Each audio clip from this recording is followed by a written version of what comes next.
Li Jinju no longer dared to wipe Jiang Tian's body. Her tiny toes quivered slightly as she looked at Jiang Tian quietly. She looked at Jiang Tian's handsome face with her limpid eyes, and for a moment, she was mesmerized. Motherfucker! What's wrong with Li Heiyu? Why isn't he picking up the phone? His secretary said that the previous cooperation framework is invalid. What's the point of working for the past few months? On the mountain path of Snow Mountain, Yuan Ning furrowed her brows and said angrily. She did not have the elegance of a lady from a wealthy family. Li Zirong's approval of the project in the morning had reassured Yuan Ning, and she had high hopes. However, the Star Moon Group did not approve of it. They even said that there would be a major change in the board of directors and asked her to wait for the notice. What nonsense! The two's trip to South Korea was fruitless. Yuan Ning was extremely depressed, which was why Chen Jiafu suggested that the two of them come to Snow Mountain to relax. Snow Mountain was located 30 kilometers away from the outskirts of Seoul. The majestic mountains pierced through the clouds, and the snow on the peaks did not melt all year round. It gave off a holy and solemn feeling. Everyone in South Korea knew that Seoul was the sacred mountain of the country, the Mother Mountain. Legend had it that the revered Tanjung lived in seclusion on Snow Mountain. Tanjung was the god of creation, a saint, and an immortal in the hearts of the people. It was rumored that the descendants of Tanjung had the ability to ride the clouds, turn reeds into swords, fly in the sky, and turn stones into gold. At the peak of Snow Mountain, there was a huge palace called Tanjung Palace. It was built for the sake of Tanjung's family. A disciple of Lord Tanjuan's line was guarding the main hall, pointing out the right path for the world. Every day, countless believers would come from all over the world to make a pilgrimage. Bronze statues of Tanjung and his descendants were enshrined in Tanjung Palace. There were tourists and local residents on the path up the mountain. However, Yuan Ning was not in the mood to enjoy the scenery. She was part of the elite class in Huaxia, and her life was smooth sailing. However, in South Korea, she had faced countless obstacles and had tasted countless humiliation and defeat. Xiao Ning, don't worry. The other party did not say that they are dead. We will make them cooperate with us. Chen Jiafu passed a bottle of Montez water to Yuan Ning and consoled her with a smile. Bullshit. You don't have a plan. Yuan Ning said impatiently as she gulped down a mouthful of water. Chen Jiafu could only sigh helplessly. Oh my god. What the handsome appa. His legs are so long. Look at him. His clothes are so thin. He is not afraid of the cold at all. Suddenly, Yuan Ning heard a burst of cheers. He saw a few young girls in front of him pointing at a man and a woman on the mountain path, their faces filled with excitement. Tisk, it's not a bad idea to pick up a handsome guy. Yuan Ning smiled and chased after the couple. Damn, don't I have any sense of presence? Chen Jiafu was on the verge of tears. Appa, can I have your number? Yuan Ning looked at the man's back, which was also extremely tall and imposing. He patted him on the shoulder and said with a smile, Why are you leaving your phone number? You only know how to chase after handsome guys every day. Have you thrown your face overseas? Jiang Tian turned his head and frowned. Oh, Jiangten, it's you. Yuan Ning's smile froze. She did not expect to meet Jiang Tian. She then smiled casually. Are you here for sightseeing? Then you have made the right choice. I can be your tour guide. I have been to this place at least 8 times. She is annoyed with Chen Jiafu, but she has a good impression of Jiang Tian. For some reason, Dong Xuebing has a strange charm, and she feels comfortable when she is close to him. Of course, she does not expect anything to happen between her and Jiang Tian. At least he can be her playmate. Oh, I have a South Korean local with me. Jiang Tian pointed at Li Jinju, who was wearing a mountaineering suit and looking energetic, with a cold expression on his face. Li Jinju held onto Jiang Tian's arm and looked at Yuan Ning with hostility. Although she was wearing sunglasses, Yuan Ning could still feel her obvious hostility. Beside them, there is an old man wearing sunglasses. He looks familiar, but Yuan Ning can't remember who he is. Don't reject me. I've met an old friend in a foreign land. I don't care, I just want to be with you. Yuan Ning can always find a suitable reason. Moreover, she is a feisty person. After all, She has been in the business world for many years. She directly took Jiang Tian's other arm and said with a smile, Jiang Tian, now that you have two beauties by your side, don't you feel very happy and blessed? Cough cough. Chen Jiafu suddenly felt pain in his lungs and started coughing. If you dare to make a sound, get lost. Yuan Ning glared at him. This time, Chen Jiafu's liver is in pain. His face had turned into the color of a pig's liver. This was simply a case of dying from drought and drowning. Jiang Tian, I heard that the Jiang family is doing well. Do you want to expand your business in Yanjing? Yuan Ning whispered into Jiang Tian's ear. I don't have any plans for now. Yanjing is the political center and it has a lot of resources. Jin City is too small, Chen Jiafu chimed in. Is that so? Then why didn't Apple move to Washington? Why didn't Facebook leave Silicon Valley? That's not the way to set up a company. Jiang Tian said calmly. This. Chen Jiafu's face turned red again. Chen Jiafu, shut up. No one will think you're mute if you don't talk. Yuan Ning thought to herself that Jiang Tian's words made sense. But I'm just chatting with you. Why are you being so serious? But Chen Jiafu, it's wrong for you to interrupt. Have you contacted Song Shuangyan all these years? Do you miss her? Yuan Ning asked like a nosy woman. I'm already married. My wife is great. I'm very happy. Jiang Tian said calmly. You're already married? Yuan Ning suddenly felt bitter, as if a piece of her heart was missing. Then there must be some regret. Chen Jiafu interrupted again. But this time, Yuan Ning didn't scold him. She just rolled her eyes at him. In fact, she wanted to ask the same question. Why would I regret it? Jiang Tian smiled. Song Shuangyan, one of the four beauties in Yanjing. She's from a noble family and is very talented. Don't you regret it? Chen Jiafu poked at Jiang Tian's sore spot. He couldn't hold it in anymore. He said proudly, her family has produced a few provincial leaders. The Song family's assets are tens of millions of Huaxia dollars. I'm afraid you're crying every night when you dream about it. How pitiful. This guy can be quite sharp-tongued sometimes. He, provincial leaders? Hundreds of billions of assets? Jiang Tian also smiled faintly and said, these rights, these riches in your eyes, are unattainable, but in my eyes, they are like ants and dust, not worth mentioning at all. I can easily obtain them. Jiang Tian wasn't exaggerating at all. In terms of power, he was the Grand Preceptor of Singapore, the emperor of many small countries in Southeast Asia. How could he be inferior to a provincial leader? How about Yi Qida and Fan Xian? The governor of the border was a man of his word, but they were all suppressed by him. During this period of time, the two of them had repeatedly asked Secretary Yu to pass on a message to him, but he couldn't be bothered. How about Chao Shixiang? An important minister of the country, a pillar of the country, he was on the same level as him. How about Li Xianlong? The ruler of Singapore, one of the four little dragons of Asia, had to kowtow 3 times and 9 times for his own disciple. In terms of wealth, not to mention Medicine King Group's market value of hundreds of billions, not to mention Jiang Tian's net worth of trillions of Huaxia dollars, not to mention that he held the gold shares of the Gua family and had veto power. Even the South Korea's Moon Lee family could scare people to death.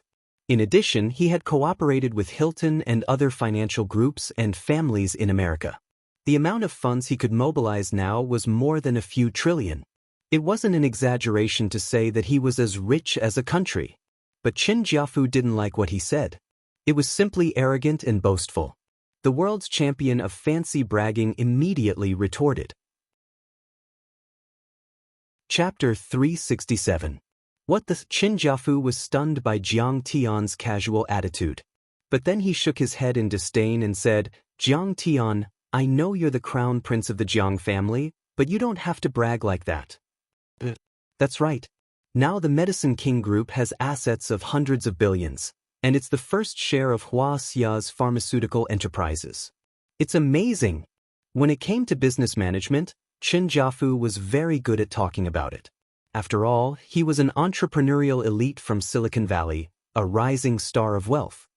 But you know, rapid expansion of a company's assets will only happen at the startup stage, then it will enter a period of stable development, and finally a period of bottleneck and decline. Now the Medicine King Group's development in Huaxia has hit the ceiling, because the market is so big. If you want to build another Medicine King Group, I'm afraid you'll need at least 30 years of intensive cultivation. His words were reasonable and pointed to the heart of the matter. And the Chinese medicine industry in which the Medicine King Group is in is a traditional industry, or even a sunset industry. It doesn't have the gene of fission growth.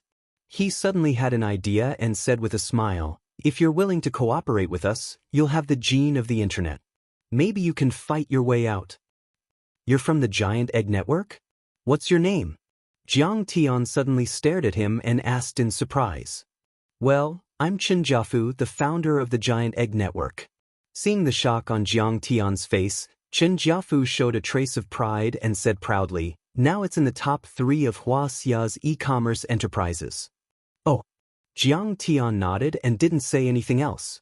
The Giant Egg Network. He was very impressed. In 2012, the Giant Egg Network and the Medicine King Group almost fell at the same time. The founder, Chen Jiafu, also committed suicide by burning gas. At that time, before Jiang Tian committed suicide, he drank a lot of wine on the 1,000-Feet cliff. He even drank a cup of wine to this guide on the Yellow Springs Road. In fact, he didn't know Chen Jiafu. It was just that this guy committed suicide before Jiang Tian, so it was quite fate. Of course, the destruction of the Giant Egg Net had nothing to do with the Medicine King Group. Instead, it was because the 3C business was taken over by Shijing Shopping and a few other giants. In the end, the capital chain was broken, and the performance VEM agreement he signed with the major shareholder of the venture capital caused him to bear a huge amount of debt.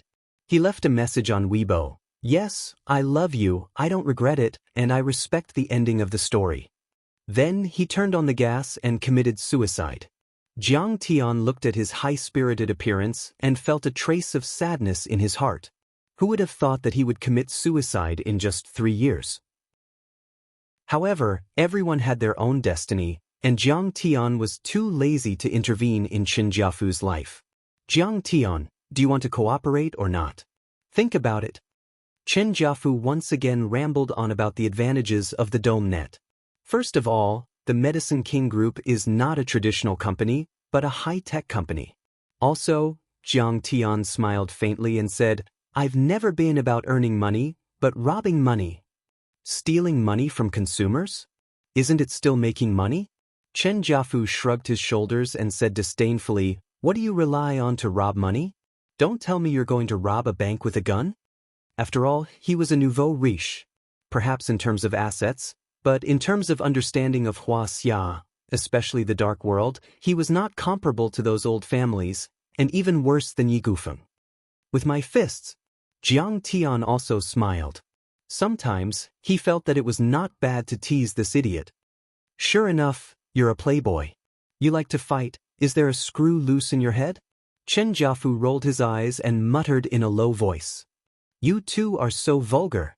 Talking business along the way. So annoying. So annoying," Yuan Ning said angrily. Fortunately, they arrived at the Tanjun Palace. At this time, they had already arrived at the highest peak of the snow mountain, King Kong Peak. It was more than 2,000 meters above sea level, and the mountain was even more towering and steep. It snowed all year round, and the roads were covered with white snow. The huge Tanjun Palace had a magnificent aura and a rich ancient charm. Green bricks and green tiles, and the ground was paved with rocks. Standing on the platform in front of the Tanjun Palace and looking into the distance, one could see half of Seoul and many mountain peaks. The scenery was incomparably magnificent. There were many people gathered together to take photos. "Master Kong, this is the mountain path to the Tanjun Palace." Beside the palace, there was a passage up the mountain. Li Jianxi pointed and said, "The Tanjun Palace was the place of worship for the people of South Korea, and the Tanjun Palace was the residence of the cultivators of the Tanjun lineage. Now, it had become the entrenched place of the Japanese powerhouses." Seeing that Jiang Tian was about to go forward, Chen Jiafu hurriedly pulled Jiang Tian back. His face was pale with fright, and he hurriedly said, "Jiangdan, are you crazy? You can't go there." This is the Tanjun lineage's Tao Palace, the residence of the disciples. It is even more heavily guarded than the ancient imperial palace. If you rashly barge in, you will be injured by the guards, or even killed.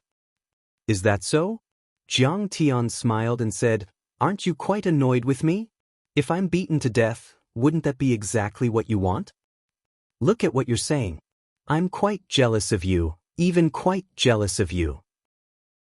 Chen Jiafu's smile was actually a little simple and honest, and then he said, "But after all, we are the descendants of Hua Xia, and we had a good chat along the way. I can't just watch you die, right?"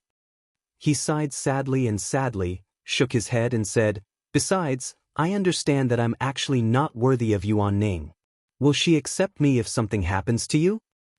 After all, he's an honest man.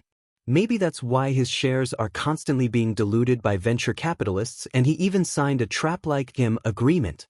Jiang Tian sighed in his heart, and then said without thinking, "Based on what you said, I'll let you handle the Star Moon Group's 3C business."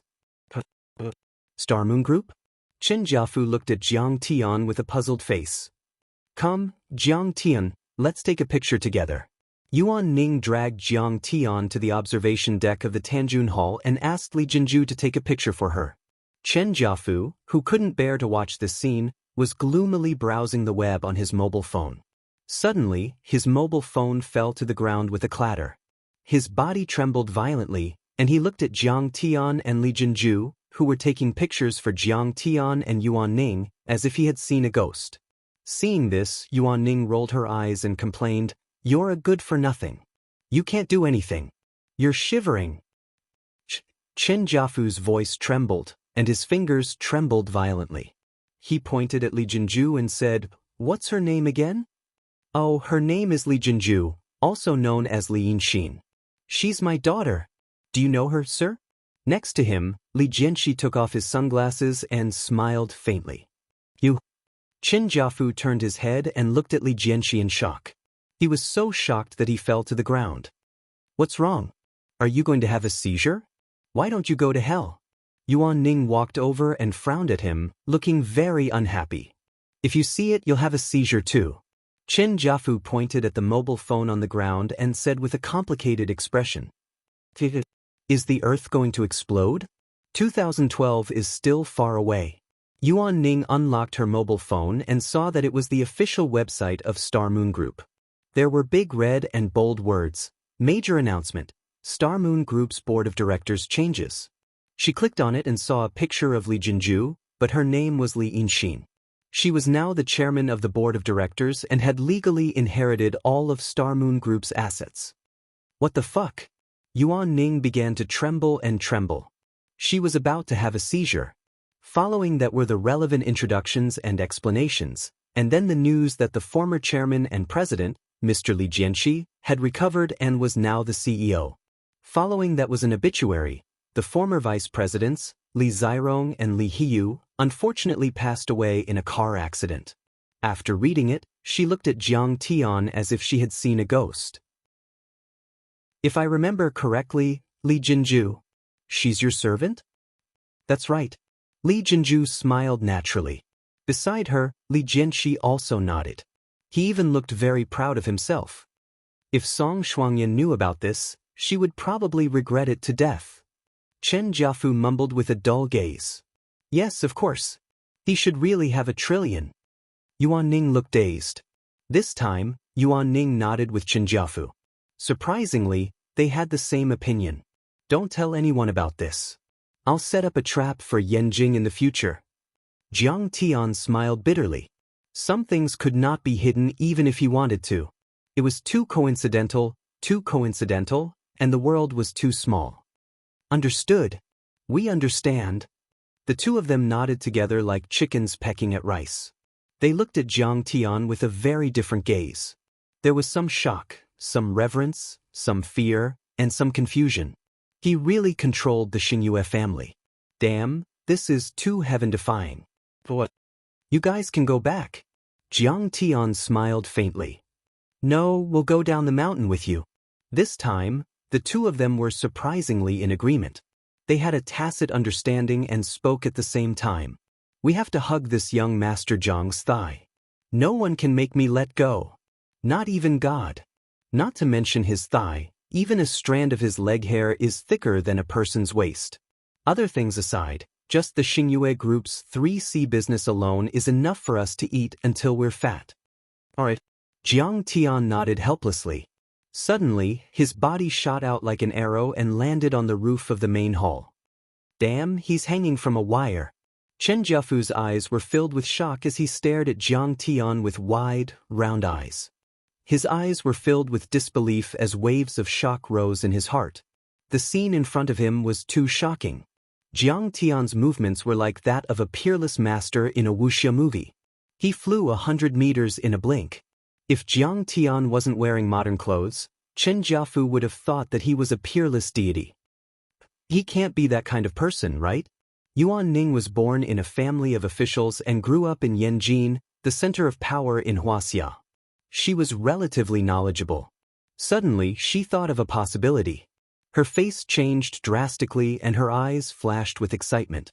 Li Jianxi and his daughter, as well as Chen Jiafu and Yuan Ning, all stared at Jiang Tian as if they were looking at a god. He looked down at the gate of Lord Tan's Taoist palace in the back of the mountain and roared like a thunderclap, "Japanese bastard, come out and die." The next second, the gate collapsed. Chapter 368. His voice was like rolling thunder, pushing out horizontally. Like a furious dragon soaring into the sky, it soared 90,000 miles into the sky. The mountain gate crumbled, rocks flew everywhere, and the earth shook. The dense forest surged like a tide, and the birds in the forest flew away in shock. For a moment, all the tourists stared at the tall figure standing proudly in the main hall. Their eyes were filled with shock. Behind the snow mountain, on the cliff behind the many palaces, there were many men in black standing outside a cave. All of them were armed with guns and katanas. Their auras were fierce, and their eyes were fierce, as if they were fiends. They were the elites of the Yamaguchi-gumi and Yamaguchi-kai. They could do whatever they wanted in Japan, but they didn't even dare to breathe loudly in this place. That was because this cave was the headquarters of the Ampei family, the Grand Onmyoji who controlled the entire upper-class society of South Korea. Those who could enter were all peerless overlords. Any one of them could be compared to the president of the Yamaguchi-gumi and the Inagawa-kai. In the dark cave, a few white lanterns in Japanese style hung on the wall, emitting a faint light. Under the dim light, the entire cave was filled with a faint blood color. The stench of decay was extremely thick, and it filled the mouth and nose, making it difficult for people to breathe. An old man wearing a black crown and a loose robe with a wide belt sat on a protruding mountain rock at the head of the table. He let the wind blow and the snow flutter, and his gaze was cold as he stared at the rolling blood mist in front of him. The cloud of blood mist was tumbling, and like a holographic 3D projection, it displayed many vivid images. It was the scene of Jiang Tian killing Li Zhairong and the other traitors of the Xingyue family. Under his command were many Japanese ninjas and kendo masters. There were dozens of these ninjas. Some of them were as violent as lions and tigers, some were as heavy as mountains, and some were as light as the clouds in the sky. Most of them were famous chunin in Japan, and one of them was even a jonin. Chunin's cultivation and strength were comparable to Huaxia's Dao-reaching sorcerers or internal strength martial Dao masters. The power of a jonin was comparable to a transcendent state martial arts grandmaster or a dharma spell-perfected cultivator of the ethereal enlightenment level. As for those kendo masters, each of them held the hilts of their katanas at their waists as they knelt on the ground with their backs ramrod straight. Their eyes were bursting with light, and they were like treasured swords that had been unsheathed, emitting a biting, cold, murderous aura that was unstoppable. Although the old man at the head of the table was already 80 years old, his teeth had all fallen out, and he looked like he was about to die. However, many ninjas and kendo masters did not dare to show the slightest disrespect to him. They all stared at this scene with reverence. This old man was a famous Onmyoji in Kyushu, the former president of the Sakura Society's Kyushu branch, and the current president of South Korea, Onpei Clear Kong. When the bloody scene ended, The chest of the old man with the tall black hat caved in. His shriveled mouth twitched and sucked all the blood mist into his mouth like a whale sucking in water. Mr. Onpei is indeed powerful. He is like a deity from the heavens. All the experts looked at the old man in the loose robe with reverence, their faces full of fear and apprehension. Master, who is this man? How can he be so powerful? Is he also a Grand Onmyoji? Nobuo Nagazawa, the president of the Yamaguchi-gumi, furrowed his brows and asked in confusion. The Yamaguchi-gumi used to be in the Kyushu region. However, as the president of the Yamaguchi-gumi, he had been ordered by the leaders of the Sakura Society to expand his territory in South Korea. He had almost gained control of the entire underground world in South Korea. In the past, he had acted as a businessman, investor, and president of a large business association. In Seoul, he was able to drink and chat with the mayor. Onpei Clear Kong's wrinkled face turned serious as he said with a hoarse voice, "This is not a spell. This isn't a spell. It's the chi condensation weapon of Huaxia's martial arts. He is a grandmaster from Huaxia and has already reached the transcendent state." What? A grandmaster? Many people were shocked and couldn't believe their eyes. I have heard that it is extremely difficult to cultivate in Huaxia. Normally, one could only reach the internal force level at the age of 40. This young man is very young. Maybe he is a new grandmaster, Onpei Chin Kong snorted. But it doesn't matter. Grandmasters are powerful, but I have mastered the blood poison divine art. Not to mention a young grandmaster who has just reached the transcendent state, I can even defeat a living fossil like Wang Chongyan. Unfortunately, he is already dead. Anger and resentment flashed in his eyes. 10 years ago, Onpei Clear Kong had a duel with Wang Chongyan in Jeju Island and was wounded by Wang Chongyan's fist of 6 paths of reincarnation. Therefore, he stayed at the back of Snow Mountain and controlled Lord Tanjuan's lineage. He cultivated diligently and comprehended some secret techniques from Wang Chongyan's Nanyang sorcery. He combined them with the Japanese yin-yang art and created the blood poison divine technique. He thought that he could at least defeat the peak transcendent state overlords in Huaxia. This young man was so young that he must have reached the initial transcendent state. What was there to be afraid of? Initial transcendent state? Then we can kill him. Yeah, Lord Onpei doesn't even need to do anything. We are enough. I haven't killed a grandmaster in Huaxia for a long time. My katana is thirsty for blood. There is no grandmaster in Huaxia. Humph, he is just a sick man in East Asia. That's right. If the Americans didn't drop the atomic bomb, Huaxia would have become our country and the people of Huaxia would have become our slaves. For a time, many ninjas and kendo experts were eager to fight, their spittle flying everywhere. They were eager to give it a try, and their killing intent soared. They were all members of the Cherry Blossom Society and had been influenced by militarism. They were extreme nationalists who couldn't accept the defeat of World War II. Moreover, they despised and hated Huaxia, a country that had brought them endless setbacks. They had been dreaming of making a comeback and taking over Huaxia. Well, we have a common enemy. What's there to worry about? The day is just around the corner. And Pei Chin Kong nodded lightly when he saw this, and his withered face was filled with gratification. Just as everyone was talking at the same time, suddenly, a berserk aura swept over. It was as if grenades were exploding one after another beside everyone's ears, followed by thunderclaps. Come out and face your death, you Japanese bastard. Bang! A genin who was shouting anxiously rolled his eyes and bled from his orifices. His body stiffened and fell to the ground on his back. He was actually shaken to death by Jiang Tian's demonic dragon roar. Jiang Tian stood in the main hall with his hands in his pockets, looking down at a group of tigers and wolves who had surrounded him.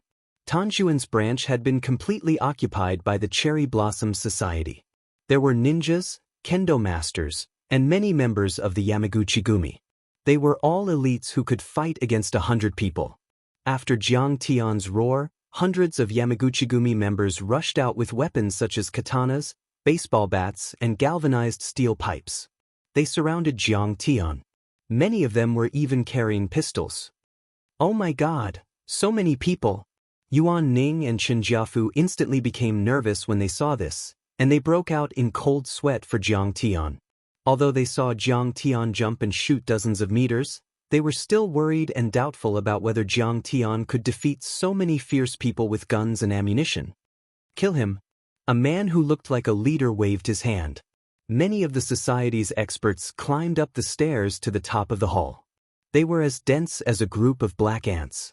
They raised all kinds of weapons and pounced on Jiang Tian. Even if Jiang Tian was only in the body refining realm, he could still fight against 100 of these ordinary people. Not to mention that he was already in the 5th level of Qi refining realm and had cultivated the Gung metal divine body, reaching the 5th level of Qi refining realm? Hence. In response, Jiang Tian only laughed coldly. He turned around and waved his finger. A dazzling, 10-meter-long saber radiance swept out, flickering with golden light. The golden blade aura swept in all directions like a rotating galaxy, forming a circle with a radius of 10 meters. Blood spurted out, and waves of blood rolled and surged like a tide. Shrill screams and cries of pain were continuous, making one's hair stand on end and scalp numb. The fierce people of the Yamaguchi-gumi were cut in half at the waist. There were more than 20 of them. Broken limbs, severed arms, heads, and organs rolled on the ground. Many people didn't die on the spot. Some held their intestines and severed legs and screamed miserably. Some rolled on the ground, and some wriggled slowly. There was blood everywhere. It was sticky and slippery when one stepped on it. The hall immediately became a hell on earth. The remaining fierce people of the Yamaguchi-gumi stopped in their tracks. They looked at Jiang Tian in horror, and their eyes almost popped out. They were also fierce people. Killing, arson, and fighting were common occurrences. Who hadn't been in danger? Who hadn't had their hands stained with blood? It could be said that their hearts were as firm as a rock and as hard as cold iron. But at this moment, when they saw the tragic scene, they were all terrified. Their legs went soft, and their clothes were already soaked in cold sweat. They had never seen such a domineering way of killing people. With just a wave of his hand, dozens of people fell. This was not like a human at all. It was more like a legendary demon god. Everyone's face was as pale as paper. They were so scared that their souls left their bodies. They trembled and didn't dare to take a step forward. Second generation head, what should we do? Many fierce people were panicking and slowly retreated. The second generation head was a capable person of the Iha Association. He was deeply trusted by President Changza. He was also a ruthless person. He made a prompt decision and roared, "Fire!" The people in the front row crawled on the ground or spread out, making way for the gunmen. More than 20 pistols were raised together. The black muzzles were pointed at Jiang Tian. It was as if they were going to shoot vicious bullets at the next moment and turn Jiang Tian into meat paste. Chapter 369. Jiang Tian, be careful. Chen Jiafu was so shocked that his legs turned to jelly and his face turned red. It's over. It's over. Jiang Tian is finished. Yuan Ning covered her eyes, not daring to watch the tragic scene that was about to unfold. As a result, she missed the most exciting scene. Jiang Tian's face was calm and cold as he raised his right arm and spread his 5 fingers. Master of Gold. He could control all metal elements. Many people only felt a strong and irresistible suction force suddenly attacking them. It was as if there was an invisible sumo wrestler grabbing their guns and blades and pulling them over. The guns and blades all flew out of their hands and flew towards Jiang Tian. Some people were not willing to let go, and were actually dragged up into the air by this force. Jiang Tian waved his hand, and the guns and swords shot back at them like a gust of wind. Jiang Tian could control the metal elements. That was the power of the heavenly Tao.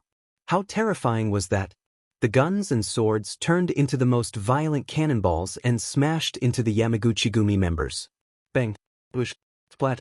The Yamaguchi-gumi members were even more miserable this time. Some of their chests caved in, and their heads exploded like watermelons. Some of their limbs were chopped off by the swords. This time, more than 40 Yamaguchi-gumi members were killed in an unnatural manner. These members usually practiced karate and kendo. They were usually arrogant in Japan and South Korea, and each of them could take on 7 or 8 people. However, in front of Jiang Tian, they were as weak as chickens and dogs. What? Is he a demon god? Everyone stood there dumbfounded, forgetting to attack and even forgetting to run. It was as if all the noise had been absorbed by an invisible sponge, leaving behind only a still image. Master is so powerful. He's like a god. In the distance, Li Jinju's eyes were filled with fascination. She wanted nothing more than to kneel down and worship Jiang Tian. Sigh, Master Kong is so amazing. This time, he will definitely turn the tide and save Tanjun's family. Li Jianxi's body trembled slightly, and he clenched his fists again. His eyes were filled with admiration, shock, ecstasy, excitement, and anticipation. Many complicated emotions flashed past. So, there is such a powerful person in this world. Yuan Ning's fingers peeked out. She also saw this shocking scene and felt dizzy. What she saw today was the most unbelievable thing that she had seen in more than 30 years. It completely overturned her worldview. How are you going to rob? With my fists? Half an hour ago. Chen Jiafu still felt that Jiang Tian's words were nonsense, but now Chen Jiafu discovered that Jiang Tian's words were not exaggerated in the slightest. With this kind of strength, he was like a god. Wouldn't it be easy for him to obtain hundreds of millions of riches? All of you, I'm going to kill this bastard. Many kendo masters, ninjas, and Yamaguchi-gumi were looking at Miyamoto Takeo with reverence. His strength was far beyond their imagination. He was too powerful. Like a cannonball, the bronze cauldron soared into the sky with a sharp whistling sound and smashed down like a huge meteorite. Ha, that's all you got? Today, I'll show you the power of a Huaxia overlord. Jiang Tian smirked and hit the air with his finger. A sharp finger beam shot out, and with a loud bang, the bronze cauldron shattered like a piece of paper. It was like a grenade had exploded. Countless bronze shards flew in all directions like shrapnel, cutting through the wind and snow. Dozens of Japanese who were watching the battle were pierced by the shards and fell to the ground like bloody gourds. Awesome! Chen Jiafu's eyes were filled with shock as he let out a long breath. The way he looked at Jiang Tian was like how a believer would look at a god. Awesome! This time, Yuan Ning's view was surprisingly consistent with Chen Jiafu's. Jinju, you've made the right choice this time. There's hope for our Tanjun bloodline. Li Jianxi's face was filled with relief. He is a godlike man. Li Jinju's eyes were full of admiration. Her chest heaved up and down. Seeing this, Miyamoto Takeo's sinister eyes flashed. He wrinkled his aquiline nose and said in shock, "This is the true chi of Huaxia. Are you a grandmaster? Scared? Kill yourself if you're scared." Jiang Tian looked at Miyamoto Takeo indifferently as if he was looking at an ant. We Japanese have the spirit of samurai. We're not afraid of death. We'll never be like you Huaxia people. Miyamoto Takeo snorted and stomped on the ground.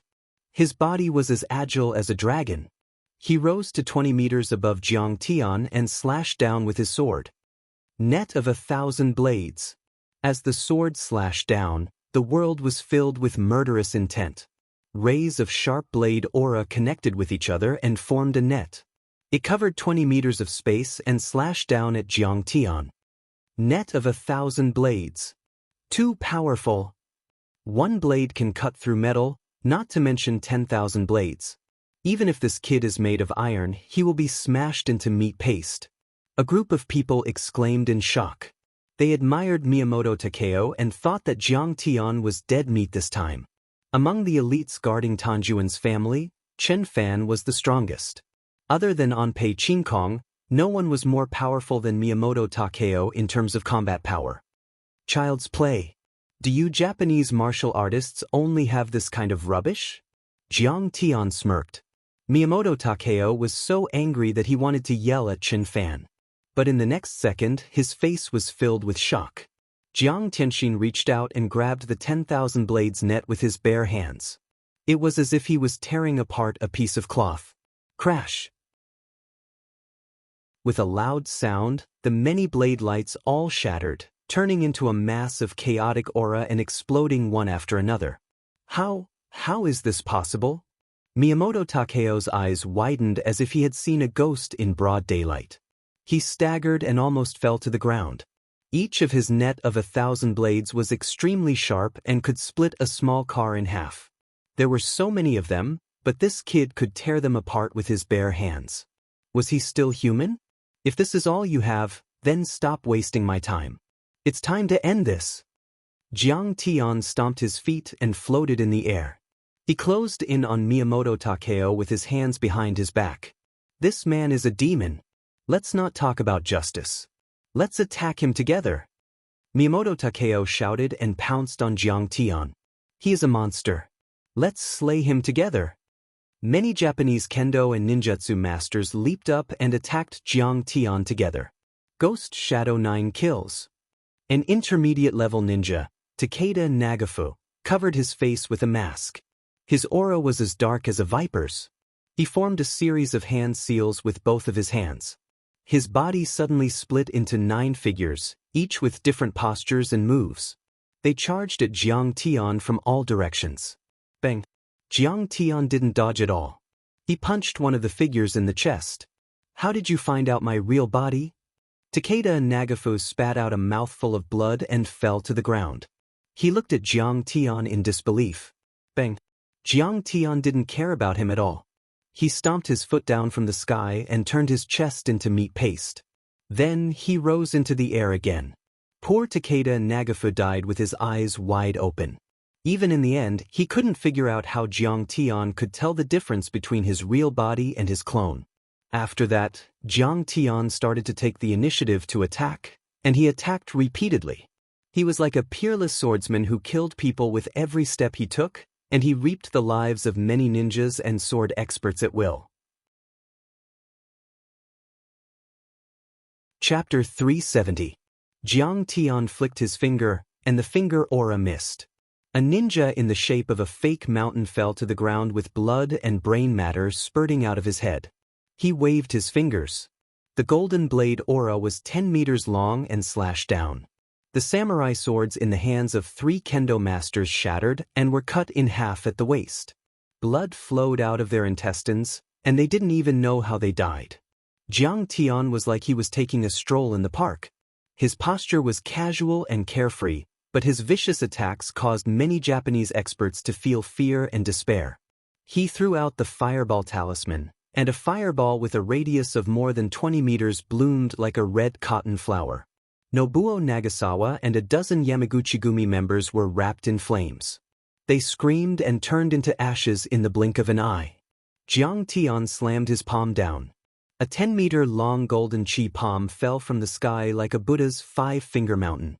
Half of the palace collapsed, and 7 to 8 East Ocean kendo experts were turned into meat paste. In just a few breaths' time, Jiang Tian had killed more than 50 of Japan's top fighters. These people were all famous in Japan, but before Jiang Tian, they were like chickens and dogs, unable to withstand a single blow. This man is really a demon. How can he be so powerful? It's too scary. Retreat. Report to Lord Onpei. Please ask him to suppress this demon. At first, many Japanese masters fought with all their might, thinking that they could kill Jiang Tian with their numbers. But soon, they realized that the reality was crueler than they thought. Jiang Tian was much more powerful than they thought. Their blood turned cold faster than cow dung in winter. They were completely desperate. They turned around and ran in all directions. Jiang Tian wanted to laugh. Samurai spirit? They were just deceiving themselves. When encountering a true expert, they were more cowardly than anyone else in the face of the threat of death. The only ones who dared to resist were Miyamoto Takeo, Yagyu Shinyu, and a few other Japanese masters. However, they were almost beaten up like stray dogs by Jiang Tian. Yagyu Masayuki was a renowned jonin in the dark world of Japan. He practiced earth element ninjutsu and was as powerful as a perfected cultivator of ethereal enlightenment. His combat prowess was comparable to a transcendent grandmaster. Yellow earth ninjutsu, earth drill. His body transformed into a dark and gloomy earth element aura, hiding in the fake mountains and walls, appearing and disappearing like a ghost as he cast a secret art to attack Jiang Tian. As Jiang Tian activated his ninjutsu, a series of ninjutsu carried the yellow earth, like an earth dragon, suddenly turned into a sharp and sinister long awl, appeared between Jiang Tian's legs and suddenly stabbed out. Motherfucker, the Japanese are really evil. Jiang Tian directly stepped on the mound. In the distance, Yagyu Masahiro was hit by the backfire of his ninjutsu. He spat out a mouthful of blood. His concealment ninjutsu had failed. He clutched his chest and staggered out from the wall, his face pale. Even as he was about to dodge, a shadow appeared in front of him. "Wait, don't kill me." Seeing Jiang Tian's cold eyes, Yagyu Masayuki was terrified. He didn't have time to dodge. He could only beg for mercy, but Jiang Tian had already launched a wind blade. A gash appeared on Yagyu Masayuki's neck. Then, blood spurted out from his neck, sending his head a few meters into the air. His headless body fell to the ground. Nitten Ryu, esoteric art, wheel of sun and moon. Seeing this, Miyamoto Takeo's eyes turned red. With a roar, he lowered his waist and stomped his feet on the ground, crushing the several centimeters thick bluestone into pieces. The two swords in his hands danced wildly and then slashed out. He had been attacking Jiang Tian since the beginning, but Jiang Tian had dodged all of his attacks. His katana hadn't even touched Jiang Tian's clothes. Instead, many of his disciples and friends had been killed by Jiang Tian. It was an endless torment for him. He had used all of his strength in this attack. It was also the strongest attack in the Nitten Ichiro. The so-called Nitten referred to the sun and the moon. After the two swords slashed out, two spheres, one yin and one yang, appeared in the air. The moon's moonlight was cold like a full moon, while the sun's sunlight was hot and dazzling. The surrounding rockery, trees, snow, and eaves were all covered in a layer of white light. The sun and moon blade energy contained endless energy. It spun and slammed toward Jiang Tian. Although I haven't reached the highest level of the wheel of sun and moon, I can still condense the sun and moon, which can blow up an armored car. No matter how strong you are, you're just flesh and blood. Let's see how you can take it. After using this move, Miyamoto Takeo felt like he had run a marathon. He was exhausted and panting, but his face was confident and relaxed. But then he was dumbfounded and complained incessantly. "You think you're worthy of using a sword? It's time to end this." Jiang Tian snorted. A black sword suddenly appeared in his hand, and he slashed it. The black sword slashed out a black line. After the slash, the energy of the Great Yin and Great Yang were like paper, shattering tragically. Damn it! How is this possible? Miyamoto Takeo's eyes were filled with shock. He couldn't believe what had just happened. He had never met a worthy opponent since he mastered the Nitten Ichiryu esoteric technique. He had killed countless Western martial arts masters, ancient Muay Thai masters, African black witchcraft masters, awakened Esper ability users, and even Indian yoga masters. He had never lost a single one. "No, you can't break this move of mine." He roared and wanted to charge forward again. "Miyamoto, you're no match for him. Back off." Suddenly, a voice came from the cave in the cliff hundreds of meters away. A figure crossed the distance of hundreds of meters and suddenly appeared in front of Jiang Tian. "Mr. Ampere is here. We're saved." Seeing Ampere come out of nowhere, the members of the Japanese martial arts organizations all knelt on the ground as if they had seen a god. "Mr. Ampere!" Even Miyamoto Takeo knelt on the ground and worshipped the famous Grand Onmyoji. "Master Ampere, please kill this bastard and protect the dignity of the Japanese. Mr. Ampere, 13 of our Hagen ninjas have died. Please avenge us. Mr. Ampere, President Changza is dead. Over 100 members of the Yamaguchi-gumi have died." Many Japanese overlords started to complain like children who had been beaten up by their parents. The most powerful fighter has come out. This is the end of Master Kang's life. Li Jianxi's heart skipped a beat as he saw the man appear.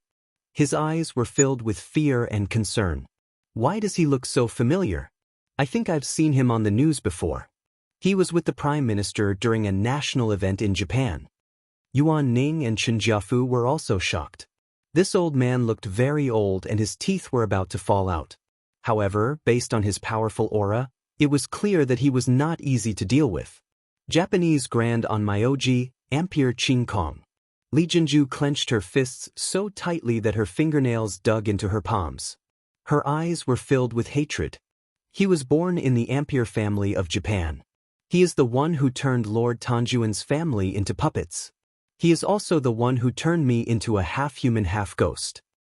You are a transcendent grandmaster and no Dharma spells. You are a cultivator of both Dharma spells and martial arts, am I right? Unpei Ching Kong was wearing a black high crown and a loose robe with a wide belt.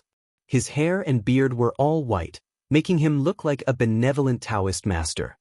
His old face showed a bit of astonishment as he looked at Jiang Tiandao inquisitively. You have a good eye, old man. What do you think? Are you scared? If you are, kneel down and surrender to me. I will spare your life. Jiang Tian's words were enough to infuriate anyone.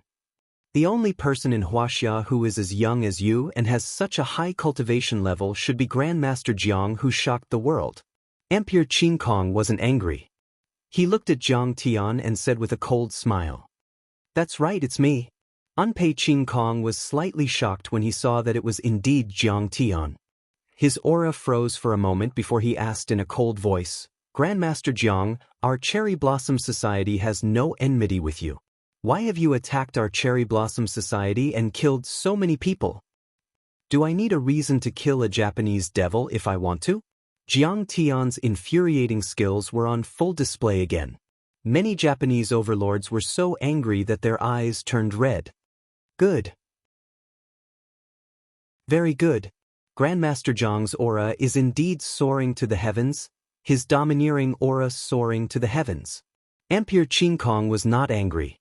Instead, he laughed. However, the next second, his face turned serious and he cracked a vicious smile. I've heard of your achievements. I heard that you've defeated Wang Chongyan at the Chinese Association of Singapore. You even killed the Russian expert Xiao Bin in July. Your achievements are glorious, and you're invincible. However, do you know what the Cherry Blossom Society means in Japan? It is like Blue Storm in the United States or the Pantheon in Western Europe. It is a superpower with a history of more than 100 years. It has countless kendo grandmasters, Grand Onmyojis, immortal state ninjas and even immortal state fighters. Furthermore, they have the support of Matsushita, Yamamoto, Sumitomo, and many other megacorporations. Their wealth can rival countries, and they have as many experts as there are clouds in the sky. Their strength far surpasses that of the Singapore Chinese Society and the Russian Winter Soldiers, and even your Dragon Group. If you dare to provoke the Cherry Blossom Society, you will die without a burial ground. Hee hee, Ampere, you scared the hell out of me. Jiang Tian was calm and unhurried.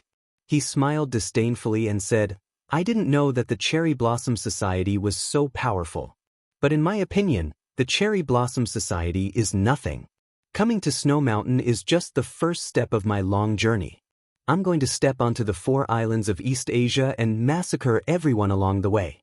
I'm going to wipe out the Cherry Blossom Society completely. This kid is so arrogant. So, he is the Master Kong of Huaxia. No wonder he is so powerful. But he doesn't have the right to ignore the Cherry Blossom Society. Everyone was stunned.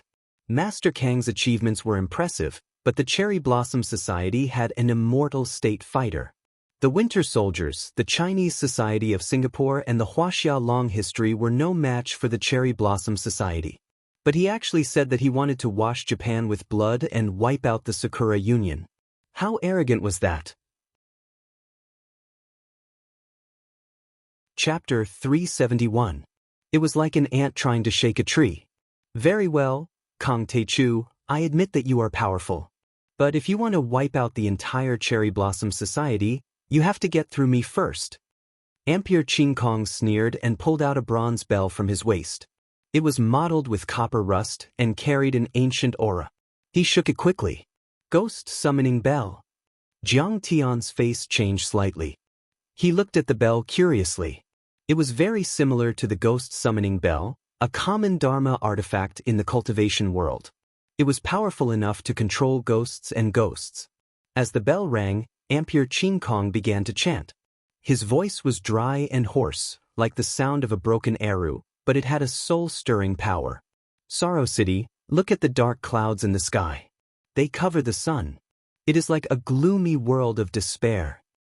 His voice was low and sorrowful, and a feeling of extreme sorrow and despair pervaded the air. Those who heard it, even if they didn't understand Japanese, got goosebumps just from the low and rough accent. Their eyes reddened, and they couldn't help but want to cry. My loved ones are gone. My lover is dead. I sit in the dark and weep silently. The chanting voice was very low, and every word was like a bullet that pierced through everyone's heart, causing them great pain. Jiang Tian knew that this was a popular short poem in ancient Japan. It was called haiku. The rhythm was beautiful and the emotion was strong. In ancient Japan, it was like the poems of the Tang dynasty and the Song dynasty. Everyone could sing where there was water. Jiang Tian's immortal will was activated. As he chanted, a 3-meter-tall statue in a hall suddenly moved. The golden mud paint peeled off one after another, and it slowly opened its eyes. It stood up and looked around in confusion. At this time, Jiang Tian noticed that vine-like pipes had actually spread out from his back, connecting to the dozen or so followers of Lord Tan's branch around him. The tubes were made of flesh membrane like tentacles. Blood and pieces of flesh flowed inside and were injected into the body of the monster. It was full of vitality. The dozen or so followers of Lord Tan's lineage had already become haggard and skinny. Jiang Tian discovered that their blood and qi had long dried up. They were like dried corpses. Their eyes were tightly shut and they were motionless. This is an evil technique that devours flesh and blood. With one look, Jiang Tian understood what was going on. He felt disgusted. This method was similar to how Xiaobin used the Taotai fish to absorb the blood vitality of martial artists. It was forcefully stripping and using the strength of other cultivators for his own use. It was even more primitive. Unexpectedly, it was directly injected into his body without any conversion. It was as if he was eating a living person. I looked down on the common people. Mortals are like ants, and human lives are like grass. In a mere few decades, they will be reduced to dust and soil.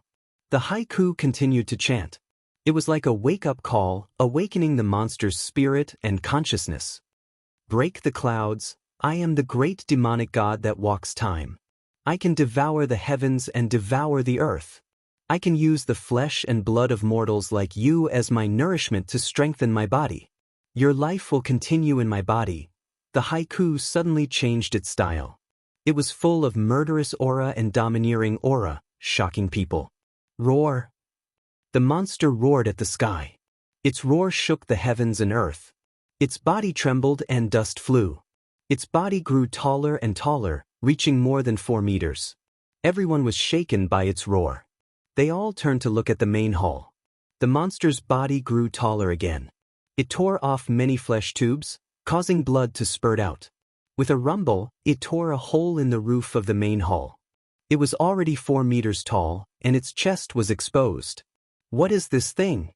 Yuan Ning, Chen Jiafu, and the others were frightened out of their wits. Too scary.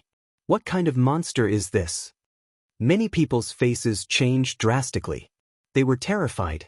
The world changes. It is as unpredictable as the clouds in the sky. I am also temperamental. I can take away lives at will and destroy everything wantonly. As the haiku chanted, the monster grew taller again. Its body was 6 meters tall. Its hair was disheveled. It had a green face and fangs. Its only eye was looking at the sky. It roared like a fierce tiger, stopping the clouds in the sky and startling the flying snow. It took a step forward. Walls and houses collapsed. The earth shook. Dust and bricks flew everywhere. It walked out of the main hall and revealed its true appearance. It was a monster with hair and one eye. Its whole body was surrounded by blood and covered with blood-red scales. The monster's only eye glowed with blood-red light. It looked at everything with hatred. Its power was extraordinary. It was as if it wanted to tear the sky apart and smash the snow mountain into powder. My heart is as cold as ice and as hard as stone. Even the gods can't stop me from killing. The chanting of haiku was raised by several decibels. It was like tearing brocade and tearing silk. It was getting louder and louder, like an arrow piercing through the clouds. The monster's body expanded again. It was more than 10 meters tall. It was like a moving building. Don't. It took a step forward. The ground trembled. Houses collapsed. The rockery collapsed.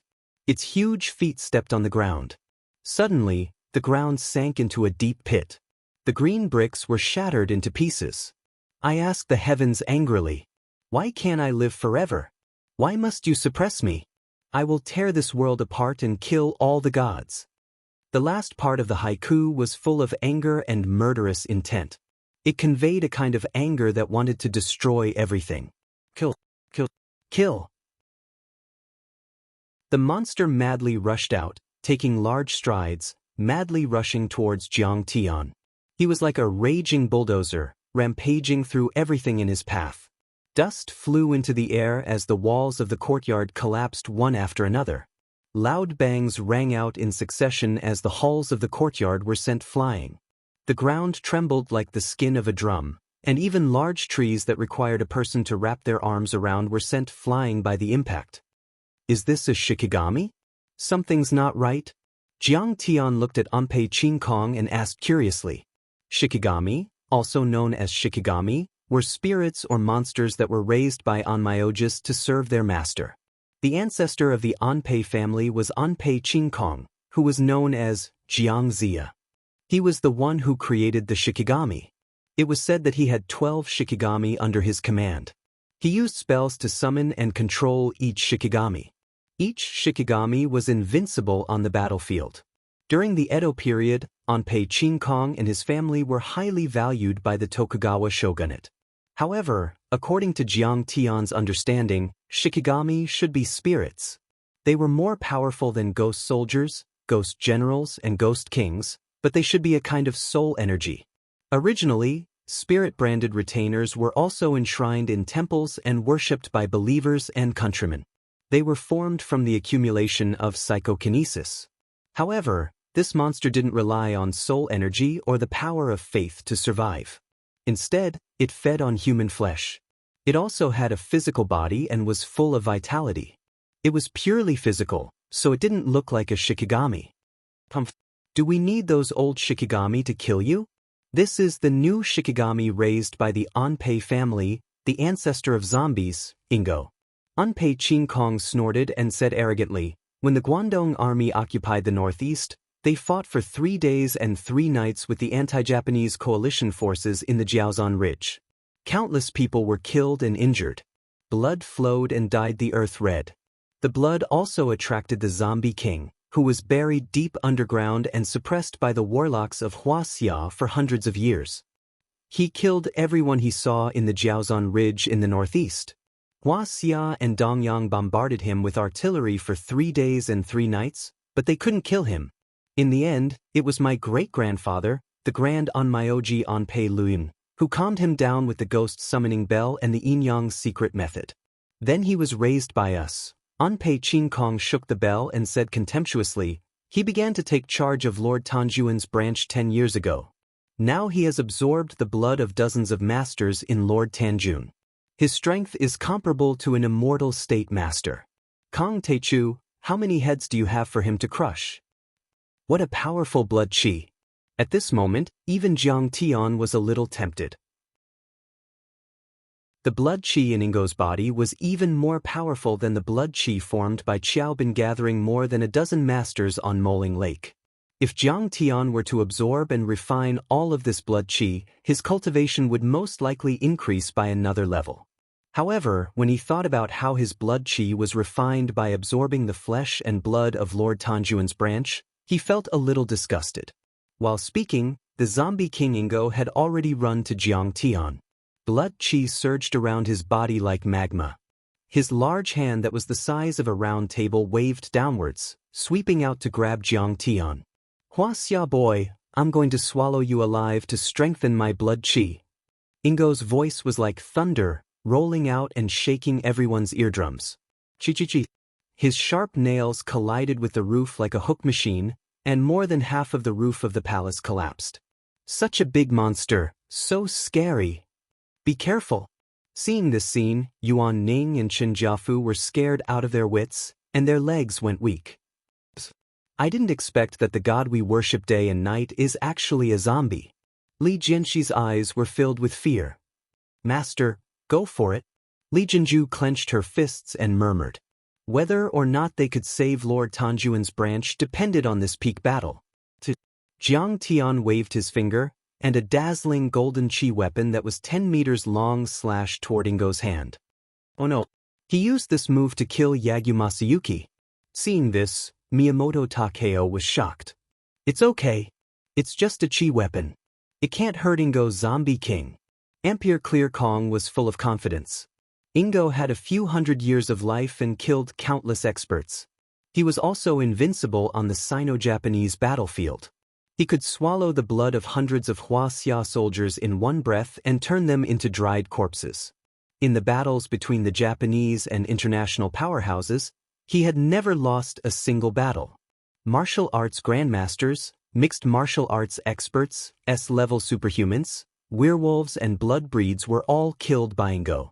According to the legends, Jiang Tian was very powerful. It was said that he was half an immortal state warrior or even an immortal state warrior. However, Ampere Clear Kong had just sensed Jiang Tian's power and found that he didn't have the energy of a powerful martial artist. He guessed that Jiang Tian was just an ordinary transcendent grandmaster. If he was just an ordinary transcendent grandmaster, he would be no match for Ingo. As expected, Ingo's hand was cut off by the wind blade, but it was immediately pulled back by the blood chi and reformed. Then, it continued to grab at Jiang Tian. Jiang Tian dodged the attack, and his body rose higher and higher. He waved his hands in the air. Chapter 372. Instantly, hundreds of wind blades flew out as if they were free, forming a dazzling golden wind blade dragon that swept toward Ingo like a hurricane. Tyrannical blood spear. A blood-red spear condensed in Ingo's hand and stabbed at the wind blade dragon. The spear was sharp and filled with blood chi. It pierced through the void and caused intense friction with the air, igniting flames that soared into the sky. Wherever the tip of the spear passed, buildings would collapse and rocks would fly everywhere. Deep gullies would appear on the ground as if it was a ruin after an earthquake. Zombie King Ingo is too terrifying. After all, he has a lifespan of hundreds of years and absorbed many powerful bloodlines. Now, he has absorbed the blood essence of dozens of masters from Lord Tan's branch. The spectators in the distance were all dumbfounded. They were scared out of their wits, and their hearts were palpitating. Boom! With a loud bang, the dragon-like wind blade collided with the blood-red spear. It was like a huge explosion, and waves of monstrous air blasted out in all directions. As the air waves rolled, the palaces collapsed one after another. The towering trees that could be hugged by two people were snapped in half. The millstone-like boulders were thrown away as if they were thrown by a catapult, flying hundreds of meters away before crashing to the ground. Experts like Anpei Qingkong and Miyamoto Takeo were fine. With the protection of the yin-yang technique, they were fine. But the experts of the Yamaguchi-gumi were miserable. Some of them vomited blood and fell to the ground, while others were cut into pieces by the wind blades and debris. Yuan Ning, watch out. Seeing a piece of stone flying toward them, Chen Jiafu quickly pushed Yuan Ning aside and protected her with his body. Bang! The place where Yuan Ning was originally at was smashed into a mess by a huge rock, and the building was shattered. Thank you. For the first time, Yuan Ning felt the warmth from Chen Jiafu and smiled gratefully. Chen Jiafu just smiled honestly. This zombie king is really terrifying. I wonder if Master Kong can create a miracle this time. Li Jianxi was frightened, and white sweat appeared on his face. Father, Master Kong is like a divine dragon in the sky. He can do it. Li Jianju's clenched fists tightened once more. Her expression was resolute as she looked expectantly at Jiang Tian's figure. The fate of Tanjuan's branch and the fate of the Xinyueli family were all tied to Jiang Tian. If Jiang Tian failed, it would be useless even if lineage of Star and Moon got rid of Li Zirong. Li Zirong could find a new representative to seize control of lineage of Star and Moon's Li family. The only way was to get rid of Ingo and the other Japanese experts. At this time, the battle between Jiang Tian and the zombie king Ingo had already entered a white-hot state. Jiang Tian's Dao arts, magic treasures, and celestial martial arts were all unleashed. Wind blades, chi weapons, fireballs, and thunderclaps were all unleashed. Xiao Hei's flying sword flew around the mountain, piercing through the void. It was like a fortress, with tens of thousands of cannons firing at the same time. Ingo also used spears, giant fists, rocks, chains, and blades formed by blood chi to attack Jiang Tian. Ingo was a zombie king with a lifespan of several hundred years. He fed on flesh and blood and was incomparably powerful. In history, he was on par with blood-sucking zombie king Jiangchen, zombie king Han Mei, and devil star zombie king Ho Qing. In the past few hundred years, he had killed many overlords, including many martial arts masters like the Transcendent Grandmasters. He had even escaped from an immortal state warrior, so his Dharma power and attack power were not weak. However, he paled in comparison to Jiang Tian, who had been cultivating for 10,000 years. Xiao Hei's flying sword was the Dharma treasure of the ancient heavenly court and was much more powerful than ordinary Dharma artifacts. Every time it cut him down, it would take away some of his blood chi and weaken his blood chi. Bang bang bang. There were continuous explosions and rocks flew everywhere. The earth shook and the mountains shook. The two of them fought from the back of the mountain to the front hall like two hurricanes. All the buildings in Tanjuan's Taoist palace collapsed. Old trees with hundreds of years of history were reduced to ashes. Artificial mountains and gardens were reduced to ruins and black soil. As Jiang Tian used his Dharma spells and martial arts techniques, Jiang Tian suppressed Ingo's blood chi and suppressed him. In a hurry, he grabbed a few disciples of Tanjuan's branch and tore them apart. He didn't have enough people, so he grabbed a few members of the Yamaguchi-gumi and tourists and ate them alive. Finally, his blood chi recovered a little. Jiang Taichu, if you have the guts, don't use your strange sword or magic. Fight me with your physical body. He chewed hard with his big mouth, causing streams of blood and minced meat to spurt out from the corners of his mouth. He roared angrily, his voice sounding like muffled thunder that traveled miles away. I can absorb the blood essence of all the blood slaves of Lord Tan's branch at any time. You can't kill me. Really? Do you think you can withstand my kick? Jiang Tian put away Xiao Hei's flying sword and many Dharma spells and sneered. Suddenly he shot into the sky like a whistling arrow and disappeared in the blink of an eye. Did he run away? Someone looked up at the sky and tried to find Jiang Tian. He's really fast. Hua Xia people are good at running away. Miyamoto Takeo wiped the cold sweat off his forehead and cursed angrily. He still had some lingering fear. He must be scared of Ingo. Anpei Qingkong smiled, but the next moment his face turned serious again. He said in a low voice, but we can't underestimate this guy. He's a dual cultivator of Dharma spells and martial arts and has the divine state. He might come back again. We need to be more vigilant and bring 1 or 2 real Shikigami here. Kong Tichu, he ran away. Damn the martial artists of Hua Xia. Ingo waved his fist and roared angrily. Is Grandmaster Jiang defeated? Li Jianxi's face was deathly pale. He wondered if he should quickly slip away. Yuan Ning and Chen Jiafu were stunned at first. Then they said in a hurry, let's go. Jiang Tian might be injured. Let's see if we can get in touch with him and help him. But at this moment, the area within a radius of 100 meters, a few hundred meters, a few miles, the sound of falling snow disappeared. The howling of the wind and the rustling of the pines in the forest also disappeared. Then, the screams of the injured, the cries of the dead tourists, the discussions and curses of the crowd, and even Ingo's angry roars all disappeared. The noisy Tanjun Taoist palace became extremely quiet. In fact, quiet was a relative term. In fact, The reason why all these noises disappeared was that everyone could only hear one sound. It was the low rumble of a heavy object breaking through the air at high speed. It sounded more like a huge rock that was thrown down from the clouds by a god and was accelerating. It also sounded like a fighter jet breaking through the sound barrier and making a strange sound due to the friction with the air. A monstrous pressure fell from the sky. Everyone couldn't stand up. They even had to kneel on the ground. With great difficulty, they looked up at the sky. They originally thought that they had repelled Jiang Tian and were in a good mood.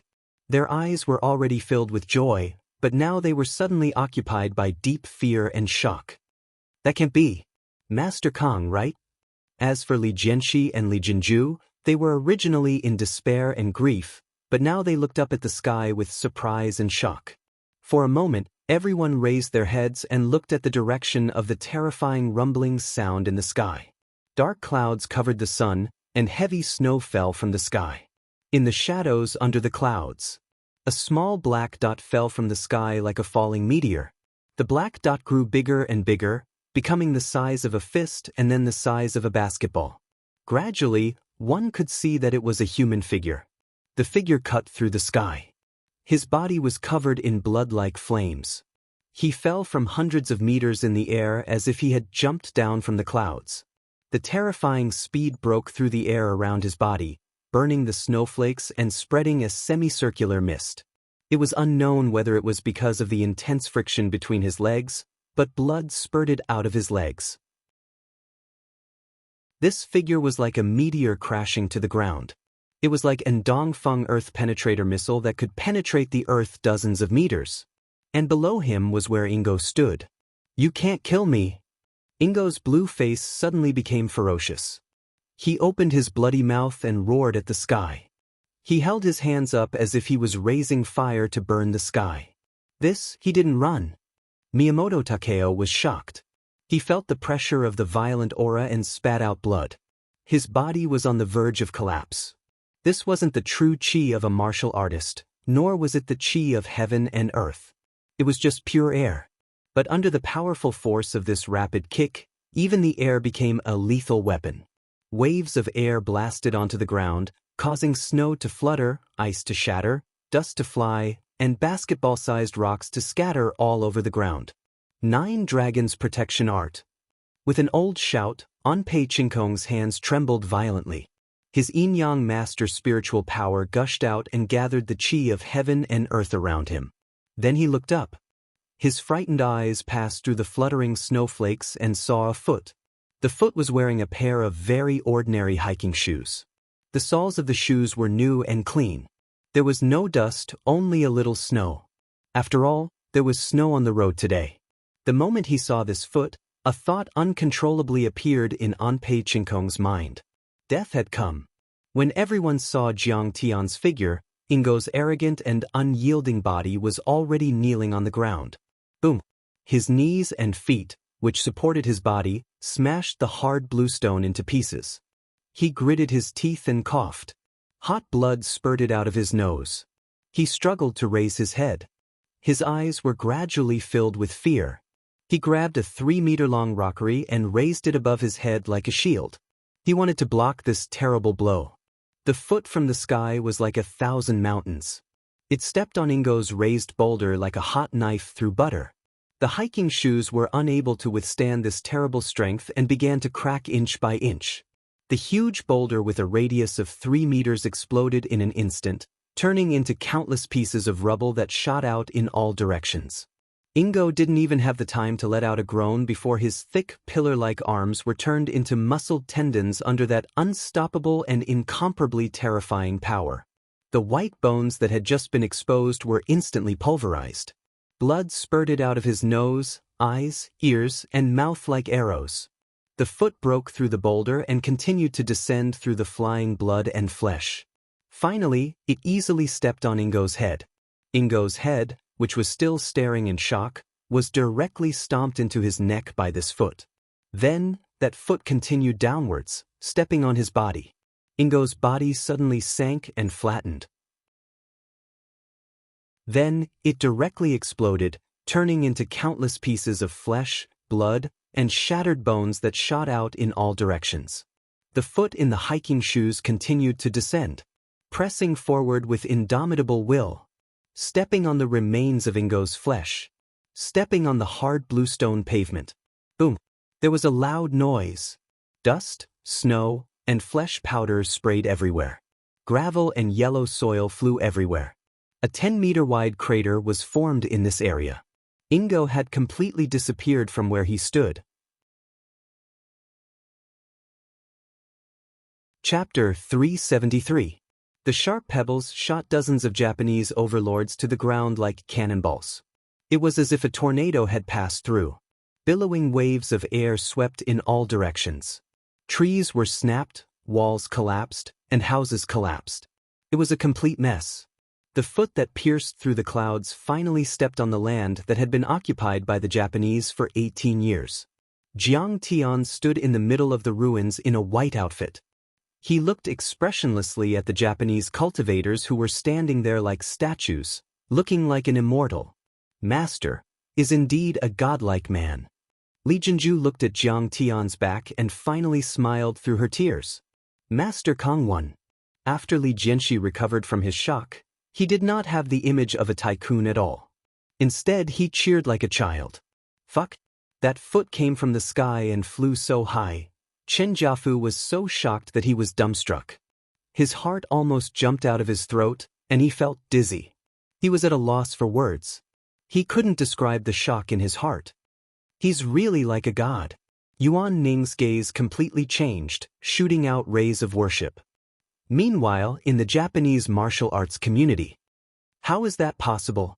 Miyamoto Takeo's eyes almost popped out of their sockets. Ingo, the zombie king of the ancient times, had absorbed the blood chi of Lord Tanjun. His power was beyond the imagination of ordinary people. He could collapse a mountain with one punch and shatter the earth with one stomp. His body was filled with blood chi and was indestructible. However, he was crushed by Jiang Tian. The other Japanese overlords were also shocked. They couldn't believe their eyes.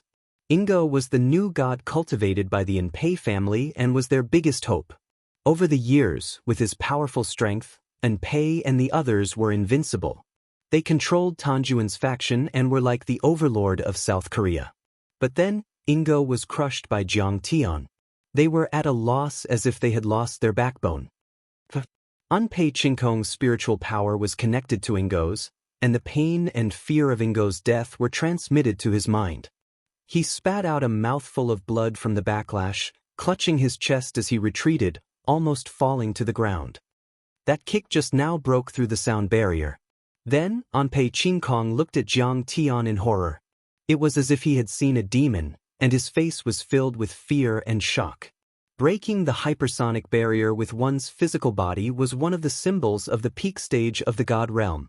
Previously, he had thought that Jiang Tian was half a step away from the divine state, because a divine state warrior under the age of 30 had not appeared in history for hundreds of years. It was too inconceivable. He couldn't accept it at all. Now, he understood that the rumors about Jiang Tian were true. In other words, many rumors had seriously underestimated Jiang Tian's strength. Not only was Jiang Tian at the deity realm, he might even be the strongest among the deity realm experts. Let's go and rescue Lord Tan's people. Li Jinju was overjoyed. Just as she was about to rush into the back of the palace with her father, something unexpected happened. On the broken limbs that Jiang Tian had stomped into meat paste, clouds of red blood mist suddenly rolled like lava. Countless pieces of flesh, broken bones, and internal organs that were scattered in the ruins trembled and suddenly spun like a tornado, gradually condensing into the shape of a new winning hook. First, it was the bones, blood vessels, organs, and muscles, then the head and torso, and finally the scale-like skin. In just a few seconds, a new Ingo had formed. A new winning hook was formed, but its body was one size smaller. It was only 3 meters tall. What? How is this possible? Li Jinju screamed as her face turned pale. Even Ingo couldn't be killed. It was too scary. Li Jianxi also suddenly sucked in a breath of cold air, and white sweat appeared on his forehead. How terrifying was an unkillable existence? How could they deal with it? Should they ask the South Korean military to deploy heavy weapons? Ingo has come back to life. It's too powerful. Let's see how Hwasya deals with it. On the other hand, many of the East Asian powerhouses cheered in ecstasy. Ampere Clear Kong was also overjoyed. He shouted excitedly, "He has just broken the sound barrier once and has exhausted all his strength. He won't be able to do it again. This time, he will be beaten to death by Lord Ingo." "Kong Tae-chu, you are indeed powerful." Ingo's long tongue moved and his fangs rubbed against each other as he sneered. "But what's the use of being powerful? As long as I am in Lord Tan's palace, I can absorb the flesh and blood of countless blood slaves. You can't kill me." Ingo was the king of zombies, an ancestor-level zombie. He used an evil secret technique to absorb human flesh and blood to form a powerful body. Even if Jiang Tian shattered it, he could reform it. His red demonic eyes stared at Jiang Tian. He licked his lips and said, "You have broken the sound barrier with a single kick from the sky. Your physique is so strong. It shows how strong your blood chi is. If I devour you, I can even suppress those Japanese overlords." "Devour me?" Jiang Tian laughed and looked at Ingo as if he was an idiot. "What a boast! Do you know that no one in the world can fight me with powerful blood chi?" Jiang Tian took a step forward and sneered. "Today I will suck your flesh and blood dry and turn you into a mummy, a specimen." How was Xiaobin's blood chi weaker than Ingo's? He had devoured the blood chi of countless overlords with the help of the Taotai fish. But in the end, he was killed by Qin Fan in one move. "Is that so? Arrogant Hwasya brat, try me then." Ingo roared furiously. Suddenly, he took a big step forward and dashed madly towards Jiang Tian. Instantly, the earth quaked and the mountains swayed. The distance of dozens of meters was covered in the blink of an eye. He opened his mouth, and his dagger-like fangs shone with a sharp light as he bit toward Jiang Tian. Moreover, many vine-like flesh tubes extended from his spine, wriggling like tentacles, and wrapped around Jiang Tian. "Go to hell." Jiang Tian snorted disdainfully. He used Chen Fan's blood chi and reached out to grab Ingo. This was the second time he had used Chen Fan's blood chi since his rebirth, and he was more proficient than before. Everyone was shocked to see a fountain of blood spurting out from Ingo's body and flowing toward Jiang Tian's palm.